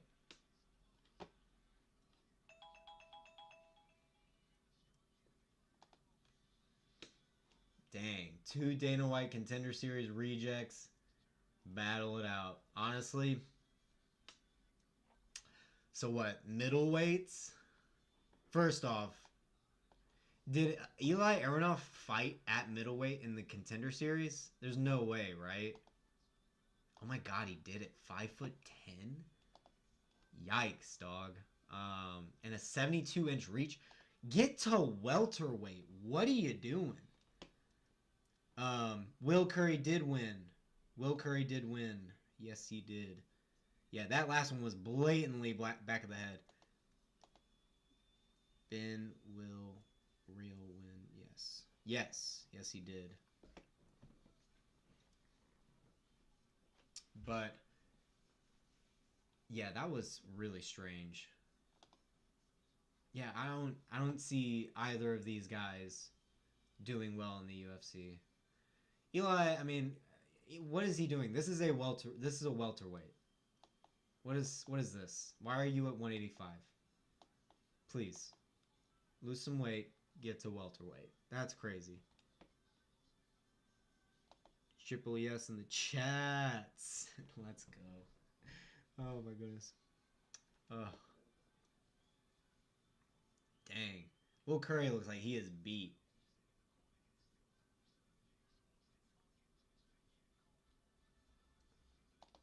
Will Currie is like, I wonder if he's like tired or if he's just not happy with his win.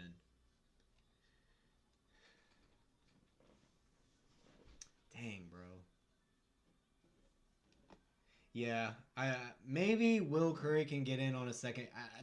I do see them giving Will Currie probably a second chance on Contender Series, but there's also the UFC does this all the time um where they bring in guys like straight into the UFC who have lost on the Contender Series when they need like a short notice replacement.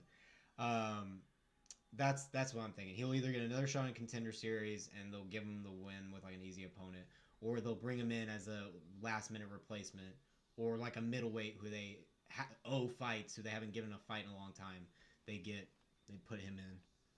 Gonna peak at getting another on shot on Dana White's Contender Series. That leads to an unimpressive finish. Yeah, that's what I'm thinking too.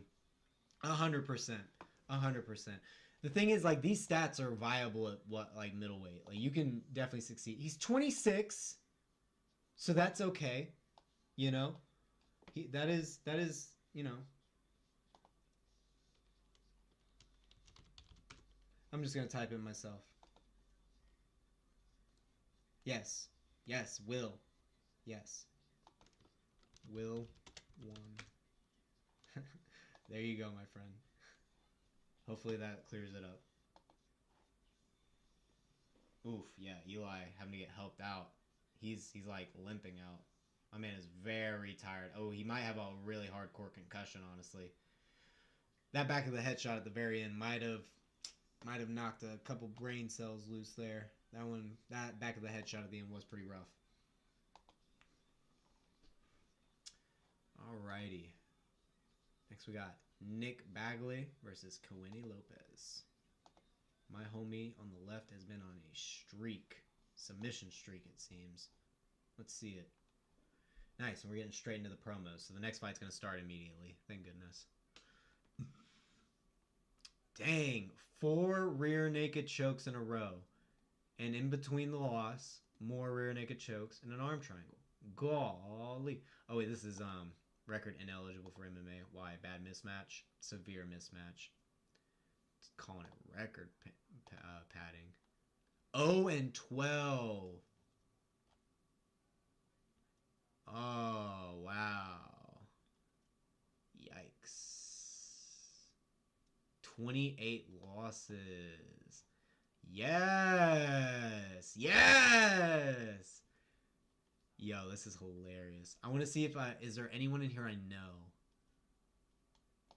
Nope. Oh, no way. Yeah, that is Luke Riley. Okay.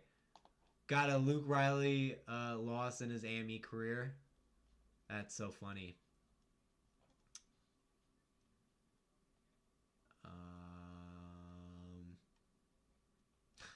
Not really anyone else I know.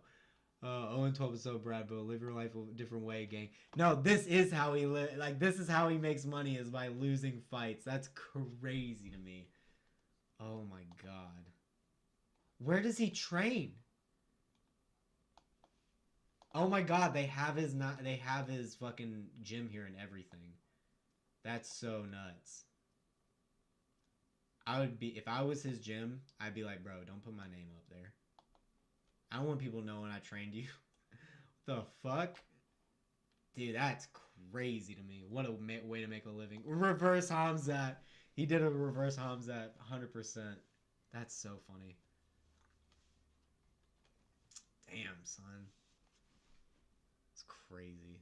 The fact that he fought this guy in his pro career, how long ago was this one? 2020. And it was by flying knee in round 1. Dang, bro, you knew you were going to beat him. Did you have to flying knee him? Jesus. What is this guy? What is the level of CTE? What is the last fight he was in? He was in bare knuckle most recently. Bro. That's so weird. I don't like that. And the Nick Bagley fight was super recent in terms of this guy's record. He took 3 years off to rest his brain. Oh my god, and then went to bare knuckle.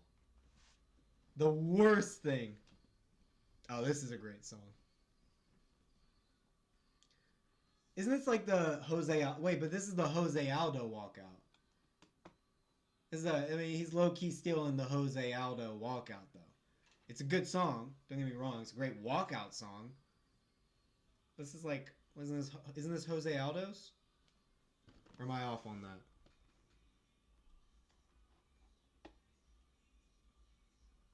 Aldo's got a great walkout. I love me a good Aldo walkout. And when he's in the corner, I like what he does. Talking about walkouts and all that being memorable. That one was good.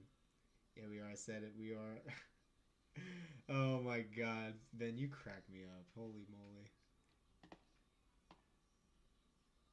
Oh, he needed additional time to make weight. Boasts devastating stopping power. Recently challenged for the... Oh, he in his last fight fought for the title. Did not know that, actually. So, seemingly, if Nick gets through him, he might be up next for the featherweight title. No?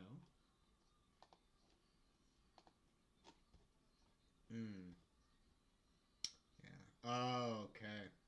So, yeah, in the main event. So, maybe it'll either be a rematch, maybe, between these two, if he wins, or might be Nick's turn next if he wins. This guy looks crazy. If this dude loses, I'm gonna be sad now. Yeah, you put so much hype on the song now. Now he has to win, or it's gonna look really bad. Like he's using the Jose Aldo walkout.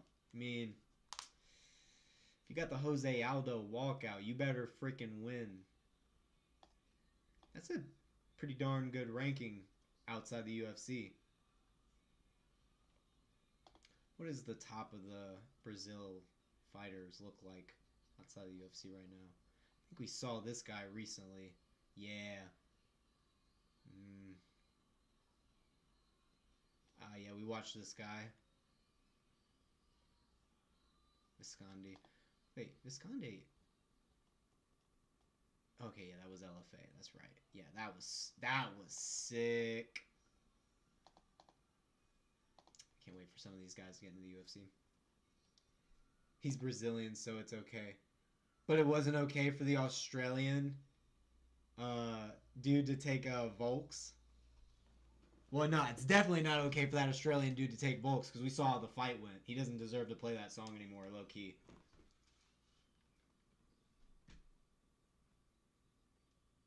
Two dope back-to-back songs, honestly.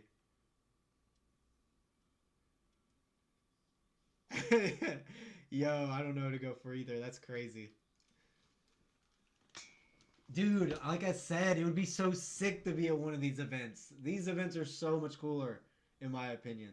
Like, the way people are all standing up like it's a pit of a concert. Yo, that's so awesome. Like, could you imagine if people started fucking, if people started to do, like mosh pit? Like, they started a mosh during a fight? That would be insane. Oh, my God. Like, if it was, like, UFC, or not UFC, oh my god, I sounded so casual for a second there. It was like an MMA fight going on at the same time as like heavy metal music, and then it's just like a mosh pit happening at the same time. Yo, that would be amazing. I would go to that event hands down. I would be sore as fuck the next day, but it would be so fun. It would be one of the most insane things ever. You would like do all the moshes and like the feature fight and then like a couple of the prelims, but then you chill out for the main and co-main and get hyped for that violence. You know what I'm saying? That would be a crazy event. Surprised the Russians haven't already done it. Surprised some random Russian promotion hasn't already tried it out.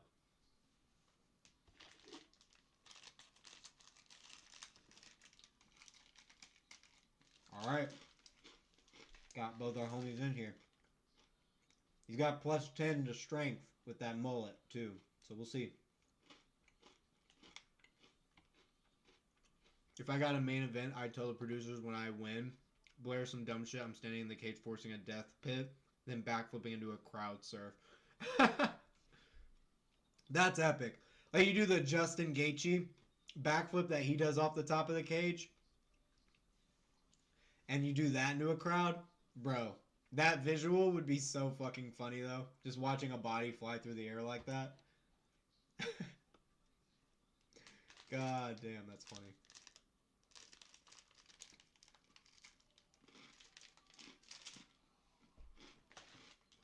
Bro, that Justin Gaethje backflip off the cage, that shit scares me, bro. I always feel like he's gonna land on his feet and his knees are just gonna fucking explode. That shit is so crazy to me. It would get you all the fans, though. You're right.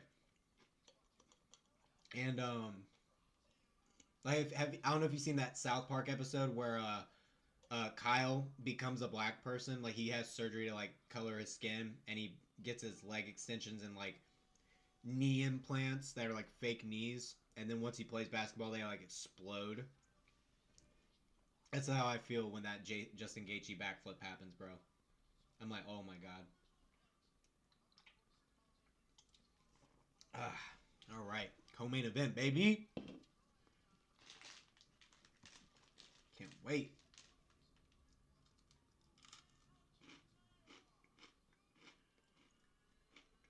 Nick's gonna be heavy on the grappling, so we will see. What we got? And we got a KO artist on the other side. All right.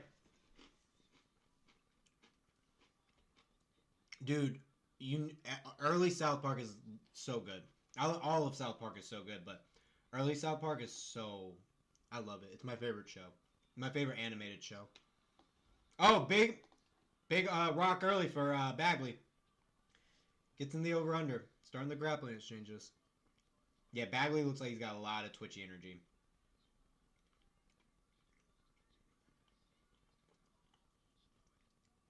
Ooh. Baggy having a little bit of trouble getting Lopes off the fence there. Lopes throwing good hooks. Bagley having to cover up. Oh, good stepping straight from Bagley. Goes into the double leg. Under the butt. Good overhook counter by Lopes. He's still safe here. Yeah, he can get up. Yeah, good job by Lopes. Oh, but Bagley takes him back as he's standing up. Perfect job by Bagley. I could see a submission. He's got really good grappling so far. We'll see how much ground and pound he has along the way. Lopes weaving his leg through like he's almost welcoming a leg entanglement if he feels like he has it. You usually don't let yourself go into that position. You just put himself in. If you're Bagley. That was weird. We'll see, though. Lopes not scrambling, though. Just holding on to double overhooks at the moment. And he figure forward his legs. Yeah, that's weird. What is he doing? Okay, now he's got an underhook.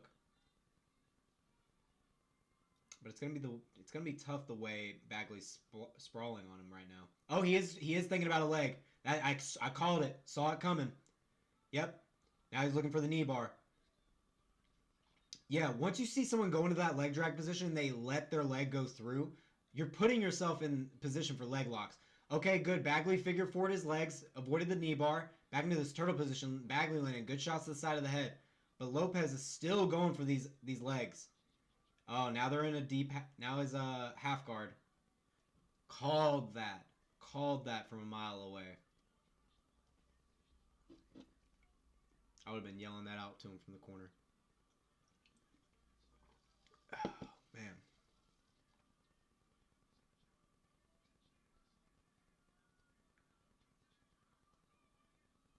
Butterfly hooks from Bagley here. But yeah, so it looks like Bagley, he likes a good little jiu-jitsu game, doesn't he? But I don't think that's what you need to be doing against Lopes. I think that's like Lopes is probably like an anti jiu-jitsu. He looks like an anti jiu-jitsu guy. That's what it seems like to me. I say that, but Bagley obviously probably also uses jiu-jitsu. But Bagley, in my opinion, is using more wrestling fundamentals, I think, to control Lopes more so than jiu-jitsu. Um, and it just seems like an anti jiu-jitsu game for the ground, like not in terms of like crazy guard play or anything like that. My coffee fingers are on one. Oh, dude, yeah, the trembling fingers. I remember when I used to work down in my lab and I would be under a bench top and I'm having to like move samples over and my fucking hands are shaking. I'm like, okay, I have live cells and I'm fucking it up because you can't touch the sides of a flask or anything when you're putting it in. Yeah, good half guard work here from Bagley. Landing shots. Lopes still like not trying to wrestle up to get separation. He's trying to set up a sweep or he's trying to, yeah, like he's trying to lock down sweep and he's thinking about a shoulder crunch possibly. He's kind of just like holding, chest to chest so Bagley can't posture up. That's pretty much what he's doing for the most part here. Just not. It feels like one of those things where you got good slide through and the mount from Bagley lifted the knee up and just slid it through using the other foot that was free. Beautiful. Now he's coming up into a high mount. Lopes very strange keeping a chest wrap in this full mount. Not the best of ideas. Definitely needs to start scrambling here. He doesn't want to give up his back at all though. He knows how good like Bagley's back takes are and his rear naked chokes are. He is like refusing to give his back. He'd rather be in full mount. That's crazy. And it just shows like Bagley needs to get that ground and pound game up. He's good though. That was a great elbow. And Bagley doesn't want to take a risk with like an arm bar or anything. Nice good body shots from Bagley from this full mount to end the round. Yeah, what that felt like for me from Lopes, and I've heard fighters do this before. I think I've heard even DC talk about this with Alex Pereira. That sometimes strikers or people who are going against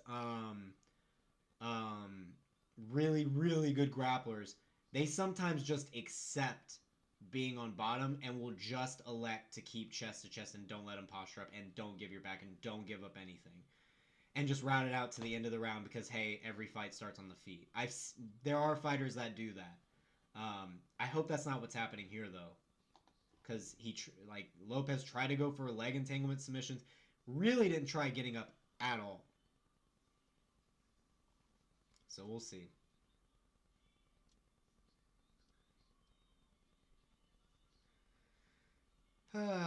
Hopefully Nick can get a finish though. That would be sick. Because if every time Lopes gets taken down, if this is what he's gonna do, nah, that ain't gonna win you the fight, homie. That ain't gonna win you the fight.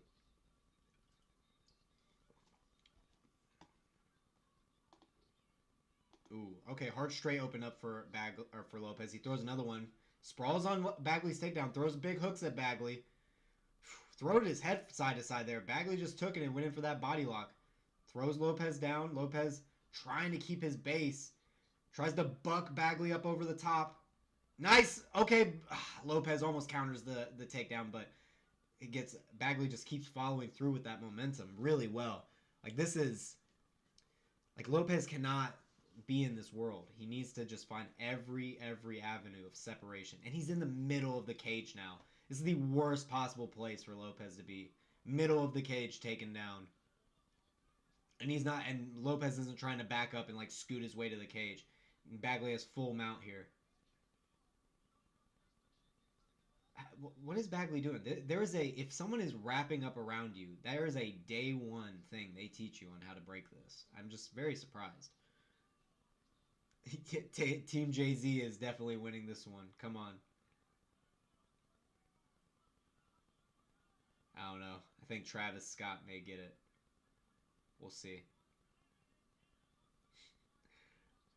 Man, the way Lopes is able to hold Bagley though, in this full mount and not take any damage is impressive. I mean, no, it isn't. Bagley's being a bit of a goofball, honestly. Like, come on, homie. There you go. There's a... At least try an armbar. You know? Try something. Because this ground and pound ain't going to do it. There we go. That's a good elbow. I'm just... No cuts or nothing on Lopes yet. Okay, good shots from the top from Bagley. Nice. Good little short elbow. Now he's getting it in. Why isn't... Dude, Bagley is making space in this full mount. Alright. I'm not like crazy, right? Like Bagley keeps like coming up to like 1 foot, like up on the ground, and opens up the full mount completely for Lopes to like get his guard involved and get out of full mount multiple times. And he has not gotten out of full mount. Now he's grapevining, and this grapevine looks great. Like this is gonna be a lot better. Now Lopes starts shrimping out. Now he's back to his butterfly guard. But Bagley just does such a good job tripoding. Okay, deep half guard attempt from Lopes. Gets flattened out. Bagley's going to do the same thing again. Peel that leg out from the half guard. He's trying to at least. Yep, gets the knee out back into full mount. Such a good pass. That's such a good guard pass. Big hooks, downward elbows from Bagley now. Good shots on Lopes. Still hasn't cut open Lopes. Needs to put a little bit more of his body into it. Throwing him just kind of a little bit with his arms.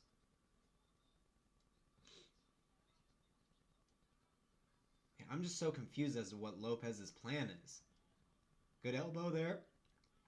Okay, now Lopes taking advantage of Bagley, open it up. His full mount, excuse me. But there could be a danger of an arm triangle here, and Lopes feels that and goes back to his back. Yeah, no, Lopes is literally just refusing to show any part of his back because Bagley is going to get either arm triangle or a rear naked choke him. Ugh, man. Bagley, some words I don't want to say in here, man. Enjoy Cage Warriors for the rest of your fucking life. Yeah. Well, how old is he? No, 28? Eesh. Yeah, you're already getting close to your prime, homie. This is a little silly from Lopes, though. Like, this is very silly from Lopes. Like, Lopes is not scrambling at all. Like, this is not scrambling. Because Lopes knows Bagley wants an arm triangle and he wants a rear naked choke. He knows those are the things he wants. And he's literally refusing to scramble because he knows that's instantaneously what Bagley's going to go for. It's kind of crazy.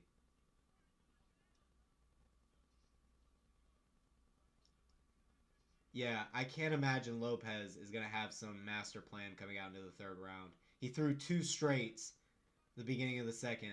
2 straights back to back. I feel like the number one rule of a guy who is constantly going to shoot takedowns on you, if at the beginning of a round, don't throw the same shot twice. Like at the very beginning, maybe. Oh man, a lot of ground and pound at the end here. Bagley just dumping a bit of gas there at the end. Yeah, that was like 5 minutes, 45 seconds of full mount.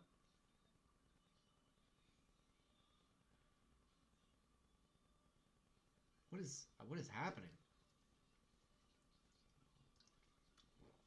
Like, Lopes does a good job keeping that guard up, though. He had his guard up for all those shots that Lopes threw. So he stays safe. At least he's not like being a crazy person trying to swang with his hands down. Do that 4 minutes ago.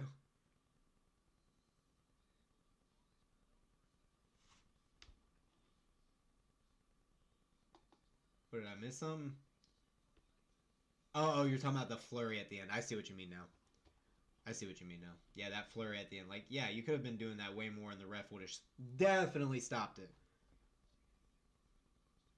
If I'm a UFC rep, like, you're never getting invited anywhere. Bagley's banned. Yeah, honestly, that ground and pound at the end, like, bro, you literally could have done that at any point and the ref would have stopped it. Alright. Lopes looking like he still has enough energy for the stand-up. Oh, shit. Didn't start it. I'm only 10 seconds off. Lead hook overhand misses from Bagley. Lopes gets out. Bagley's taking his time to choose his time for the takedown. Very disciplined because a knee could have just came up the middle. Oh, good step and lead hook from Bagley. Bagley, okay, now Bagley's throwing. Bagley said, "No, let me get some fists in. Let me get some throw." Ben, he heard you, Ben. Ben, he heard you. He's like, "Hold on, I gotta get Ben's respect back real quick." And then he shoots a takedown. Oh man. Oh my god, that's too funny. All right. Lopes trying to do something with his chest wrap. Ben pops or Bagley pops his head out. Yeah, and full mount now. We haven't seen the full mount yet. Nah, I knew he was faking the brawl. Faking the brawl is crazy. Ball knowledge. That's so funny. That's a good strategy though. Fake the brawl, because then that's when the takedown opens up. Make him think you're about to go crazy and brawl, and then absolutely make everyone hate you. Uh-oh, Lopes trying to switch to a triangle there. The thing is, Lopez's jiu-jitsu knowledge is probably so high that he just like literally doesn't want to give up any disadvantageous position. It's crazy. I've never seen such a refusal to scramble out of bad positions out of fear of getting submitted.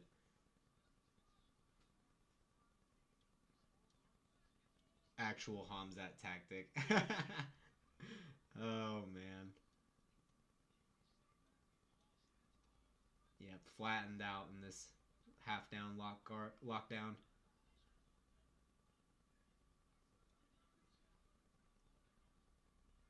Shots to the body from Lopes on bottom. JK. Bagley just trying to get the same guard pass he's always got. Ooh, a little lockdown sweep attempt from Lopes maybe? Nah. Yeah, I hate the strategy of Lopes on the bottom here. Like, it should be get to the fence, get an underhook, stand up, bro. Bagley just crash out and mount, please. Crash out and mount is crazy. Oh, this is good. He switches up the guard pass here.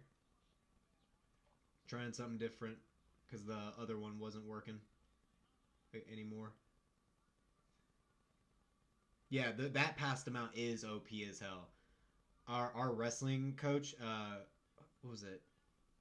Pitt? I think he's out of Pitt State. Um, he does that pass, and oh my god, it's torture when he does it. Yeah, that pass is super OP.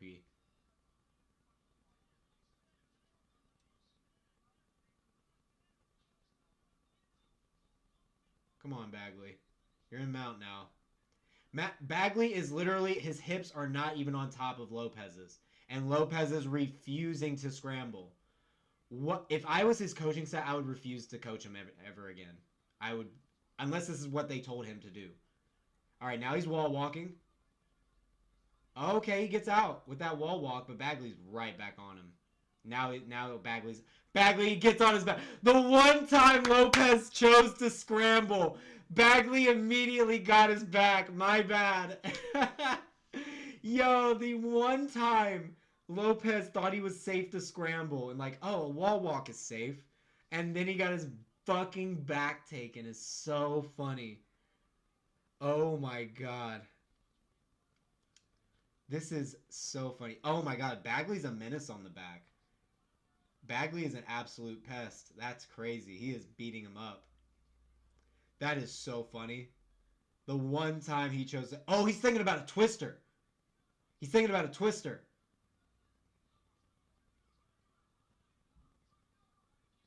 Good elbows from the back. Dude, the ground and pound from the back is better than the ground and pound from the mount. What is this? Uh-oh. Trying to crush the face here at the end. Trying to get that finish. He's like, I want a 5-fight finish streak. Good job.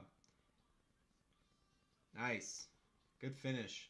Well, he didn't finish him, but yeah, good finish to the round by Bagley. Dang, dude. Bagley showing why Lopes wasn't giving his back that whole time. Yeah, that back control is absolutely nasty. Once Bagley's on your back, he seems like an absolute menace to society. Oh, and he's Ukraine. Is he Ukrainian? Is that what I saw the other flag was? Slava Ukraini. Oh. Dang. I mean, Lopes landed a good lead hook at the beginning of the round. That was nice. Oh, landed another one. Oh, but that shot to the body from Lopes was mean. Dude, if only they got to strike a bit more, maybe Lopes would have been able to land something there. But that, being a knockout artist and having that kind of bottom ground game, bro, come on, bro. That's nuts.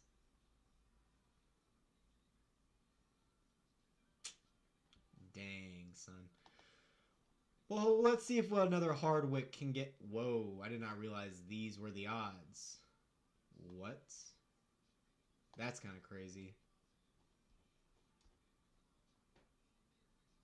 Oh, he was at Combat Jiu-Jitsu most recently.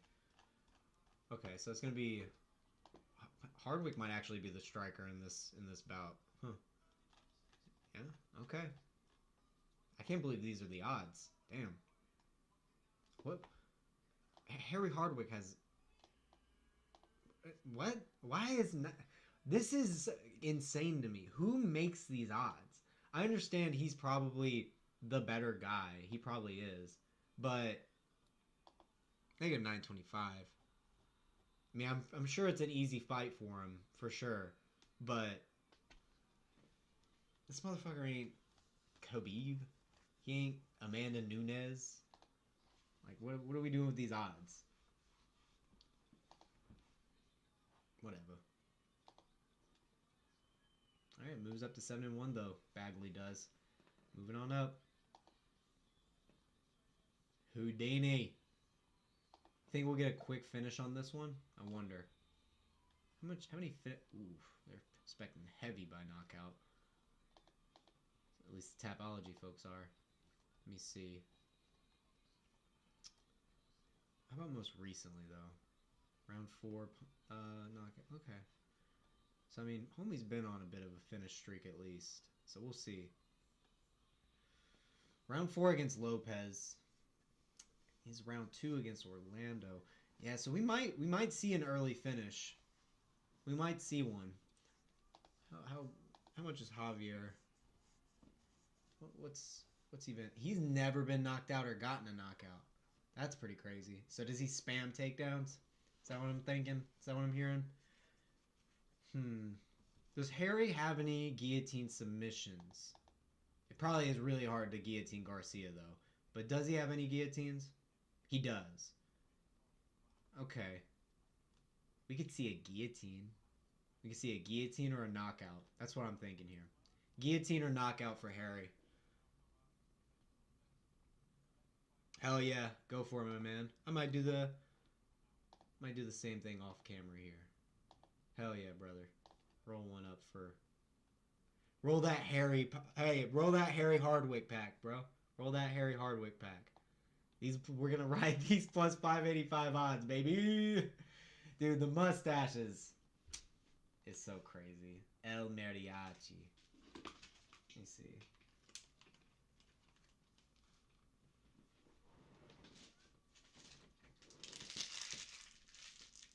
This is American though. Dang, I probably should root for Javier though. That's one of the only Americans on this card, I think. Isn't he? And American one on on 184 in the main event. You know, another American win would get... Yeah, he was the only American on the card. Shit, I might have to root for Javier, don't I? Damn, Harry Hardwick. I'm glad I caught that. Harry Hardwick saying, looks like instead of developing his skill, he's grown a mustache and tried to grow his personality. That's crazy. What a comment. Alright. Damn. 32 years old. What? Why don't we have an age for Harry Hardwick? What are we doing here? What? We don't... What? How old is Harry Hardwick? God damn. Okay. Don't have the Cage Warriors champion, one of their big stars. Fucking age. That's fine, I guess. Did he miss weight in his last fight, or was this a catch weight? Weighed in at 148. So he missed weight? Is that what I'm seeing? That's crazy. When was his last Cage Warriors fight? It was a bit... Ooh. McAfee, shut the fuck up. God damn. I cannot believe McAfee just called... just called Tapology a suspicious website. Are you fucking kidding me? I fucking hate McAfee, dude. I'm about to uninstall this shit. Like, real talk. Gets me mad annoyed. Pops up shit while I'm playing games. Oof. If any PC players, bro, that's always the most annoying shit on the planet is your virus protection stuff popping up during shit. Gonna mentally pray for Hardwick to get KO'd. We will see, my friend. Hopefully. Yes. And so you're on the side of America at least. We're riding the America train for this one. Probably not going to happen, but got to root for our boy here. Hopefully the mustache thing wasn't true, though. Hopefully he has actually been working on his skills. We do want him to actually be working on his skills. I do agree with him on that. Oh, his coach is doing the thing where he slaps him up. Oh, about to walk in without getting checked by the refs. Very nice.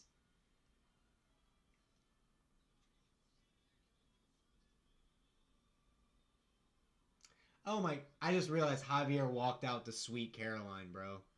Javier just straight up took Darren Till's fucking walkout to start playing Sweet Caroline. The American played that here for them. That's great. Good for them. Little shout out for him. That's cool though.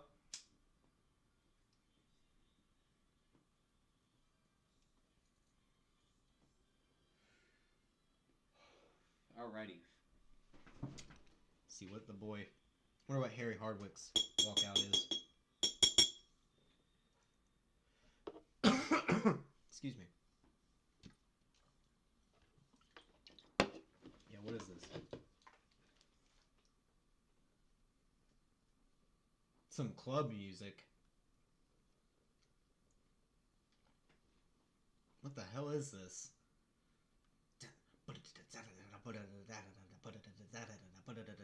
What is that? Why is he not walking out? Why is he taking so long?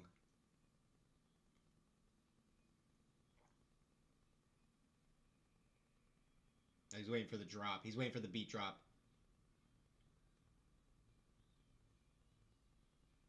It sounds like some pop song. Can't tell. Some like pop club song. Pretty hype though. Especially for the venue. Kind of sounds like I want to see wah, wah. This kind of sounds like that beat. I want to see wah. We will see though. Oh, let me get my round counter fixed up. There we go. Alrighty. Making the second defense. Second defense. Man, okay. And finished is... You have to admit, that is pretty awesome. You know, finishing your opponents in your title fights. It's still impressive. Who's else is out of this? Peter Irving. That's pretty dope. So they're the top two. Joe Fields. I remember him. Where did I see him at, though? Ah, fuck. I can't remember. They got Chuck Norris. I'm just kidding. I haven't recognized any of these. These guys are going pretty good in their AMIs, though. Got all these really good AMI careers so far, and a couple guys come. Hold up.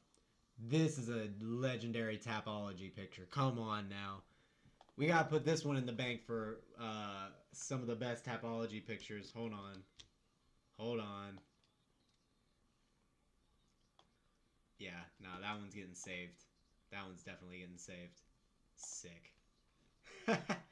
Yeah, no, this is good stuff right here. This is how you do a tap. And you know what? He also's got a cigar, just like our homie from the last Cage Warriors we watched, 184. Can't remember his name. His nickname is just Fire. Leon Fire Armies. Is it arms or armies? I feel like it's armies, right? That's dope. Wait, where was he fighting out in pro though? All three in Cage Warriors. Okay. I can't wait to see this guy next time. 188. What's that? The 2 from now. Oh, he's on the big boy card. That's a big card. That's their welterweight champ. Oh my god. That's amazing. All right, Mark Goddard, our ref for this one.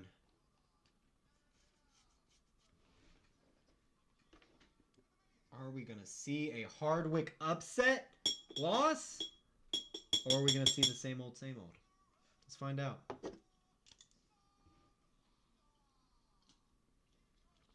Here we go.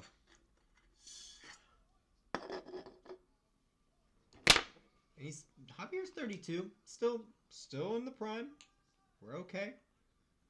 We got this, Javier. So let's see 2 Hardwicks fall on one card. Let's see what happens. You never know. You never know. Alrighty. Let's do it.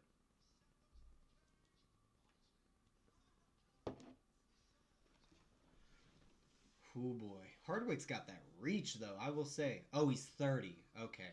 Dang, yeah, no, he's already late in his well, not late, but he's already deep into his career.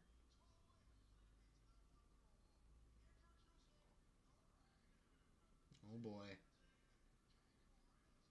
Oh boy. Dude. 2 Hardwicks falling one night, that is gonna be something. Cage Warrior's gonna be like, well, fuck. Cause who's the one that beat Harry? Or not Harry, but George? What was it? Samuel Silva. So they'll have a Brazilian dude and an American dude as their champs. Nice. Sick. Taking over these other promotions, baby. All right, round 1. Here we go. Javier, Harry, Mark Goddard.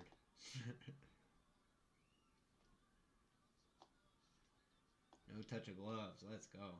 Outside leg kick from Harry lands early. 1-2 and another outside leg kick from Harry. Garcia lands his 2. Nice. Harry switching back and forth. Oh, Harry honestly fights a lot like my coach with that weird little hand paw movement. That's super distracting, honestly. Outside leg kick again for Harry. Already lighting up that calf. And Garcia gonna have to start getting... Ooh, little straight lanes from Garcia. Garcia gonna have to get going on those takedowns here soon. Maybe he's waiting for the setup. Good jab from both.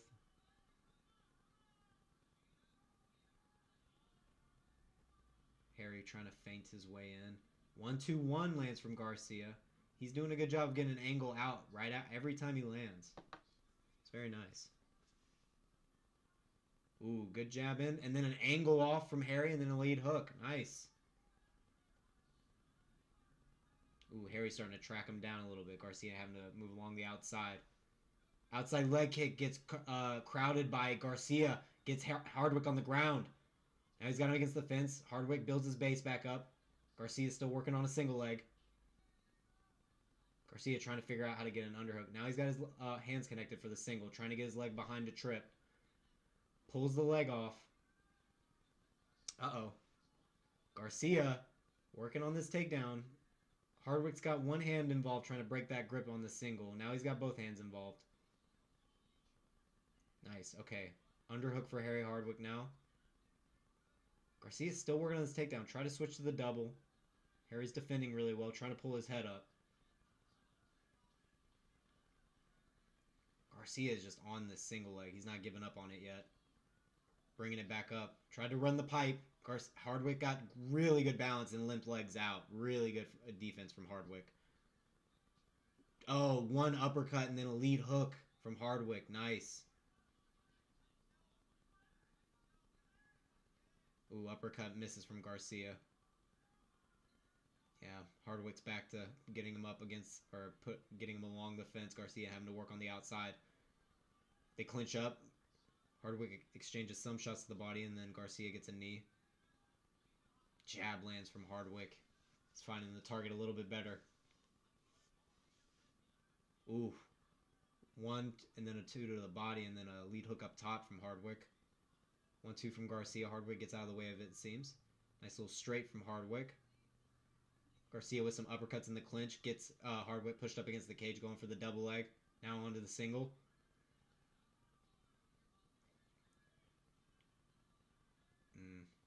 Hardwick's just a lot. He knows the sequence, I think, that Garcia is going for.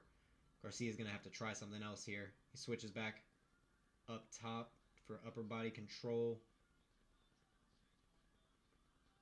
Garcia trying to make sure no knees are coming from Hardwick. Not a lot of strikes being thrown from Garcia here. Trying to just trip the leg out. Really drive his underhook up. Then come back down. Okay, that was a good adjustment to try and get the takedown, but Hardwick's following it along really well. Garcia drives him forward, though, and gets him down to his knees. Now he's got the full body lock on the back. Yeah, Garcia is doing good in the grappling so far, but Hardwick's defending all the takedowns and getting back up. Hardwick's definitely landing better on the feet so far. Okay. Yep, Hardwick trying to pull the head up. Having a lot of trouble here. Garcia gets around to the back again. Tries to get one hook in, but Hardwick just doing a great job of turning back into him, facing him.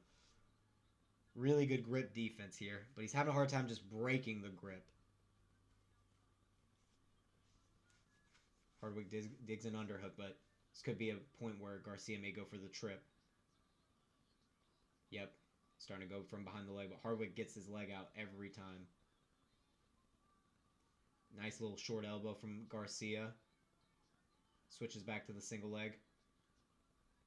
Mark Goddard's letting him work. I will say that. That was very, very surprising. Yeah, somewhere Garcia landed a little shot and made him start bleeding. I'm not sure where. There have been some good shots, though, here and there from Garcia.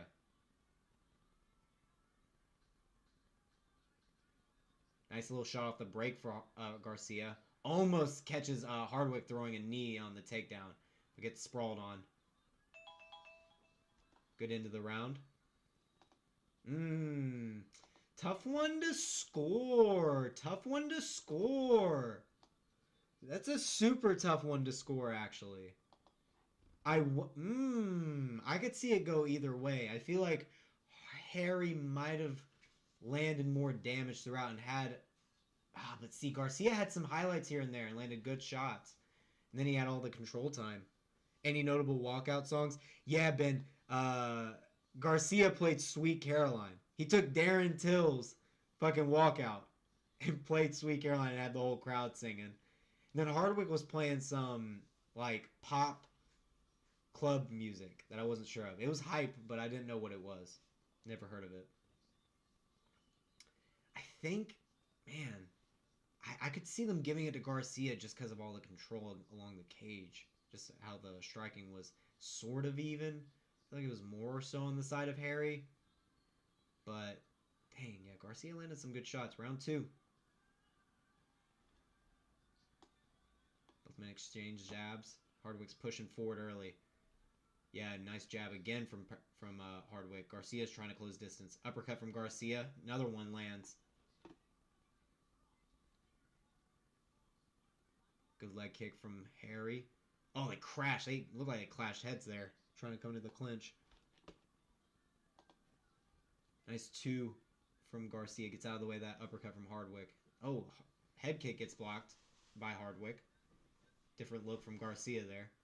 Good step-in shot. Oh, that really... Oh, wait, is that a headbutt again? Yeah, they were southpaw orthodox and headbutt. But it looked like it was the shot from... It looks like it was actually a shot from Garcia. I saw a straight as he was coming in. Oh, yeah. Yeah. It was a straight that did land, but the head came up after it. Yeah.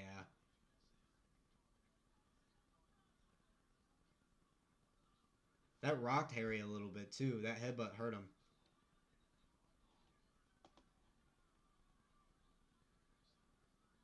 Dude, the replays they got for Cage Warriors are high quality. My lord.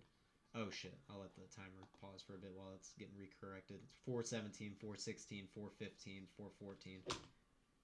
Harry back on it though. Oh, gets countered by Garcia with the lead hook. Hardwick trying to find that jab. 1-2 landed by Garcia. 1-2 again landed by Garcia. Oh, nice 2 from Hardwick, though. He's still the one aggressing. Head kick gets blocked by Garcia. Oh, uppercut in the clinch from Garcia. Big hook, big overhand off the break, too. All right. Oh, Hardwick, a hard 2. Pushing Garcia back a bit. Garcia having to get back to going around the cage. Good leg kick from Hardwick, but Garcia gets him on the takedown. They're in the middle of the cage. Hardwick doing a great job of retreating back to the cage, though. That was beautiful. That's what Lopes should have been doing in the last fight. Now Hardwick's on top of Garcia. Reversed it on him. And he's looking at a headlock here. Maybe even a guillotine. Bro, if I call the guillotine, that'd be crazy. No way I call the guillotine. Don't do a Darce. Don't do a Darce or an Anaconda. Do a guillotine. Fuck you. Oh, yeah, he's getting heavy on this headlock here from half guard. He's going to use this to pass, I think. Garcia did get too horny for that.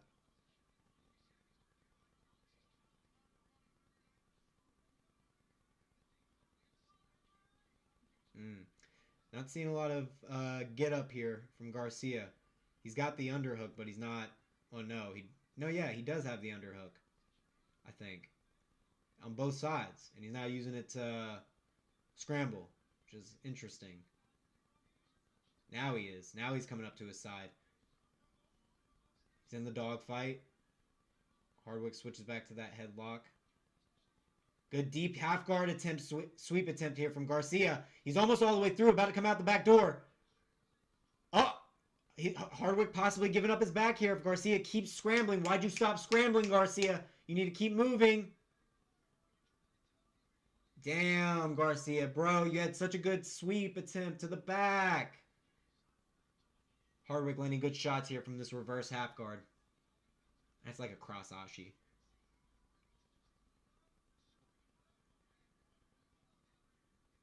Uh-oh. Garcia's still trying to finish this back take, possibly. But Hardwick's doing a good job of keeping his base low. Yeah, now Hardwick getting his hips above Garcia's. Good job. Dang. Decent back take attempt from Garcia. Gets stuffed. Yeah. Garcia getting his guard back into half guard. Hardwick locking it down with the figure 4. Needs to posture up and land some shot. Uh-oh. Hardwick thinking about an arm triangle here.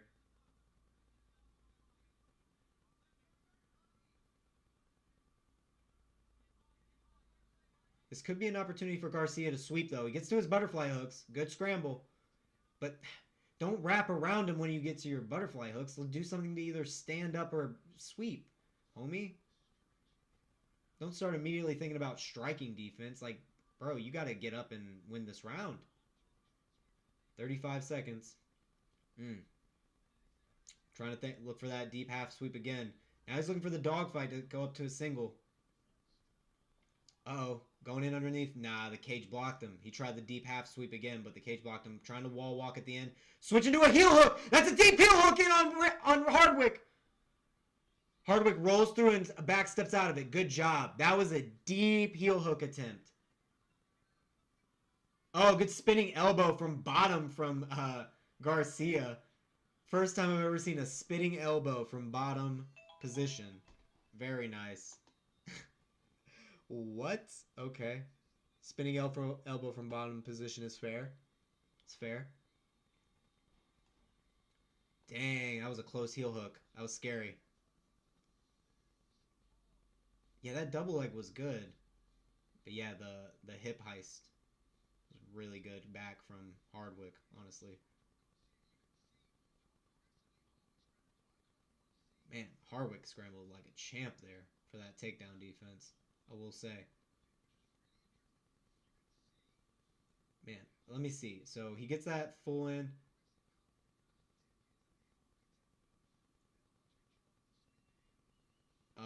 Yeah, no. And that heel hook with the leg reap that goes into the inside, that's honestly nowadays is a much harder heel hook to finish. I know 50-50 is more preferable for some people. Single leg X is preferable to some people. I know a lot of the heel hook game has definitely changed. It used to be all about that reaping position. I forgot what it's fully called. I don't want to say it wrong. All right, Hardwick trying to close distance early with a jab. Misses a big uppercut. Garcia counters with an overhook. Or overhand. Oh, nice 1-2 from Hardwick, just chasing down Garcia. Not letting him have any space to breathe. 1-1-2 misses from Garcia. Takes a body shot. That was a good body shot. Double leg from Garcia, gets stuffed. He switches to the single leg. Hardwick limp legs out. Back into the turtle. That was beautiful execution. Yeah, the scrambling of Hardwick is good. He's about to get the back here easily. Definitely see back. He's getting a little too hasty, though. Way too high up. Oh, and he pulls back with it. Very nice. Good hip control here on this back take. Now he's going for both hooks. Yep. Rear naked choke's getting locked in. Oh, nope. Never mind. Garcia turns away. Good elbows from Hardwick. Uh-oh. Garcia giving himself a moment to get on top. Garcia gets on top here. Good escape from the back. Now he's on top in butterfly guard. Garcia can take this round. Oh, good overhook and butterfly hook from Hardwick to scramble out of that. Dude, that scramble out of bottom position. And he switches it to a Darce. He switches the scramble with the overhook to a Darce here. That was an insane transition into the submission. Really good transition with that submission. Ooh. Uh-oh. Okay, he lets it go. Yeah. The cage was kind of blocking him rolling through with it. And he backsteps into the leg lock? He backstepped into the reverse half. Why would you do that? This is a very strange decision. All right, now he's pushing the leg down, looking to pass. This is going to give Garcia an opportunity to scramble, though, without a doubt.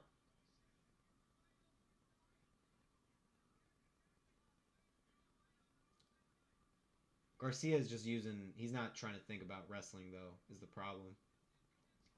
He's only thinking about jiu-jitsu here. Hardwick is doing a really good job controlling this. Oh, Garcia's got an underhook now. He's starting to build a base back up, but Hardwick uses the cradle really well on the legs. Just to flatten him back out.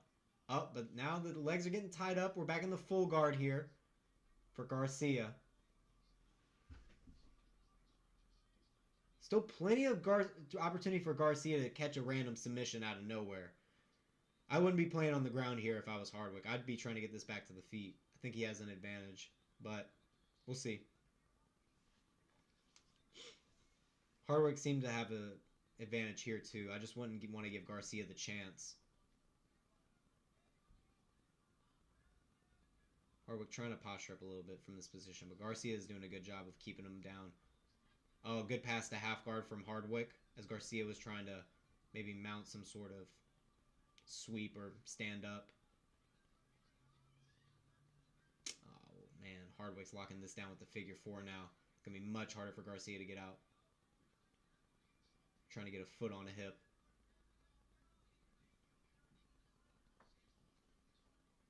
Uh-oh, buggy choke. Buggy choke attempt from Garcia here.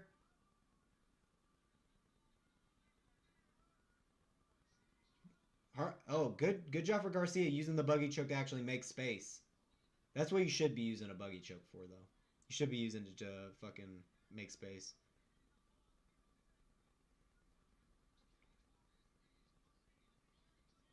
Classic Hardwick win. Yeah. Fair. Oh! Mark Goddard stood him up. Wow. Oh, I didn't start the timer. Wow. I'm a goober. My bad.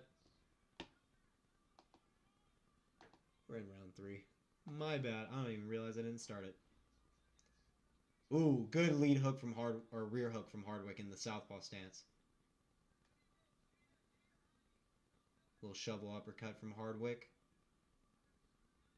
Yeah, Garcia kind of running in with his straight. Nice outside leg kick from Hardwick. Haven't thrown that in a while. Step in straight from Hardwick. Now they're in the clinch. Pushes Garcia up against the fence. 10 seconds left.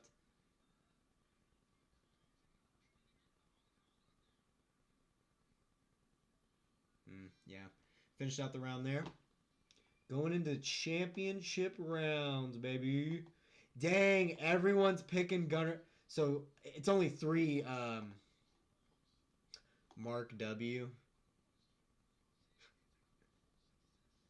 This shit is a low level on the feet. 100%. Yeah. And Garcia doesn't have like any impressive takedowns. Like he just has his double leg and his single leg in the cage wrestling. There's nothing impressive really about it. And Hardwick can like pretty easily scramble out of a lot of this. But yeah. 3 people have voted so far and everyone's picked Gunnar Nelson. Damn. Damn. The hope for Kevin Holland is really slipping, huh? Understandable though. Damn, bro. Garcia really threw that after he reversed position. All right, round 4.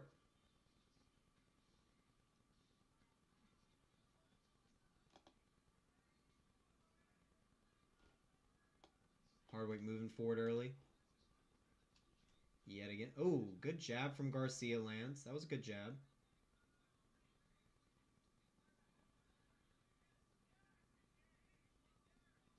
Coffee about to make... I didn't even see that. Coffee about to make me triple shit. Understandable, bro. Okay.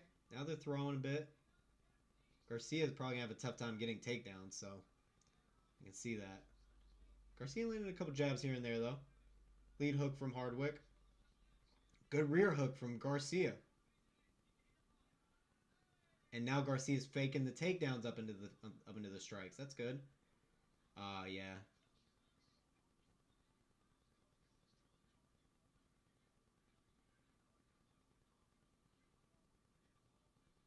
Oh my god, another fucking headbutt.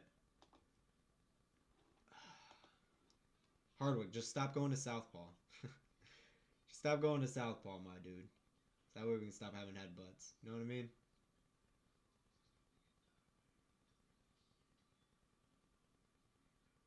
But did they say doctors were coming in?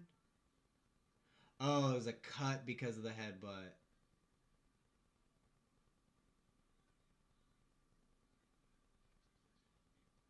At least it's not going in his eye.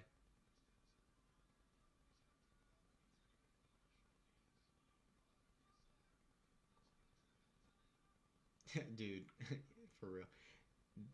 Mark Goddard's voice is like really fucking funny, honestly.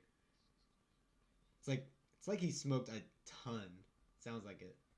And he's always like this. Okay, okay.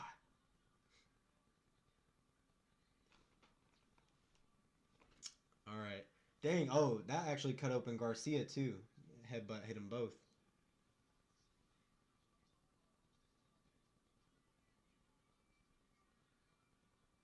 What are we waiting for here?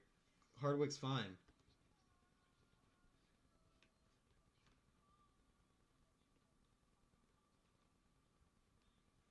Wait, what are we talking about here? What's happening? Dude, are we actually talking about stopping this fight right now? Are we really talking about stopping this fight right now?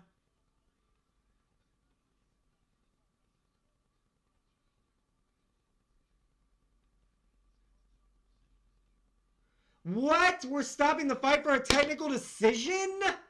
What? Are we being so serious right now? What? What?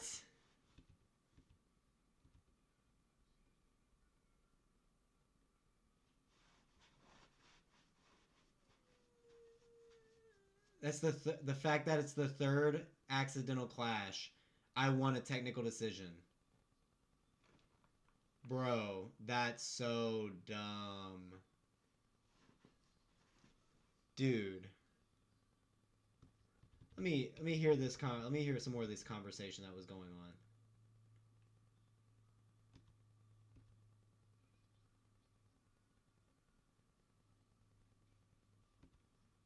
What?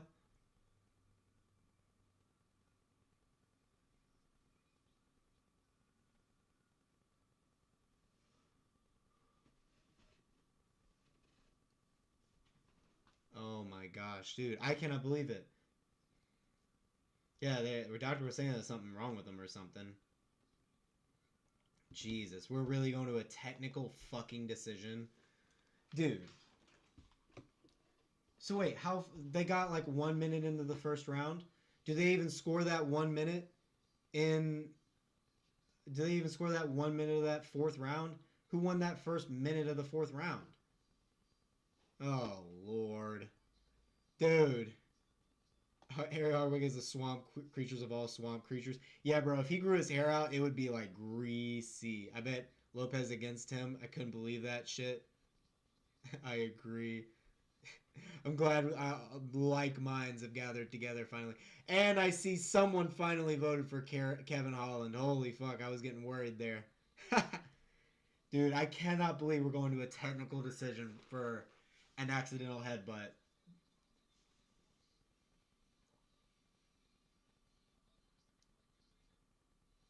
Yeah, Hardwick, it looks like that. His head's hurting a ton.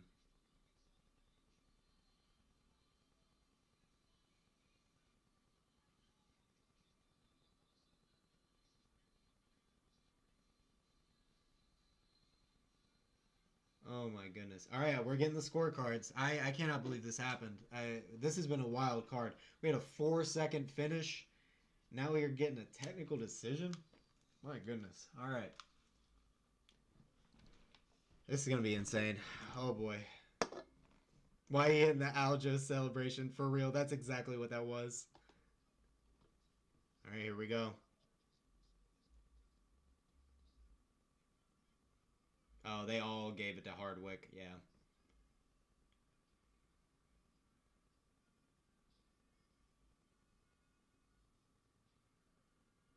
Damn, he didn't want the belt wrapped around him.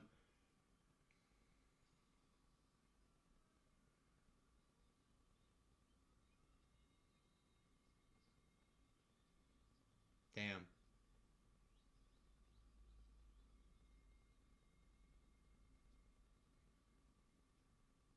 Damn. Damn. That's so lame, bro. That's so lame. NBA will most and he's taking a picture with the guy afterwards. Like, what are we even doing here, bro? They still have to like obligatory like wrap this belt around your waist.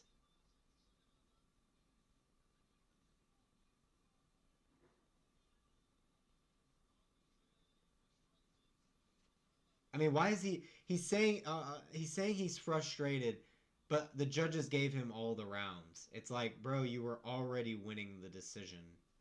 Like you were literally already like the only way Garcia could win at that point was to finish you. I don't even I don't even get it. That's okay, sure. We're cool with that one. All right. Well, that was a fun card. Dope, dope, dope, dope, dope, dope. At least some of the other cards, other fights on the card were good. You know what I'm saying? The Tariq Pell fight was dope. This fight was dope. Hardwick George Hardwick lost his belt. He does look very no. The Cage Warriors president does look really weird. He creeps me out. Tariq Pell was dope, and then 4 second KO. This was pretty decent.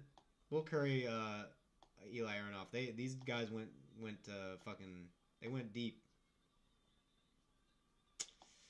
Yep.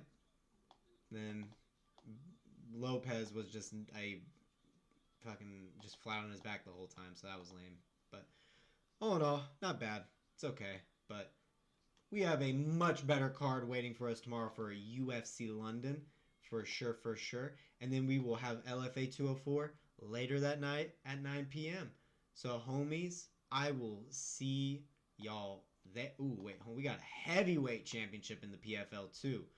Ooh, they got some decent records too.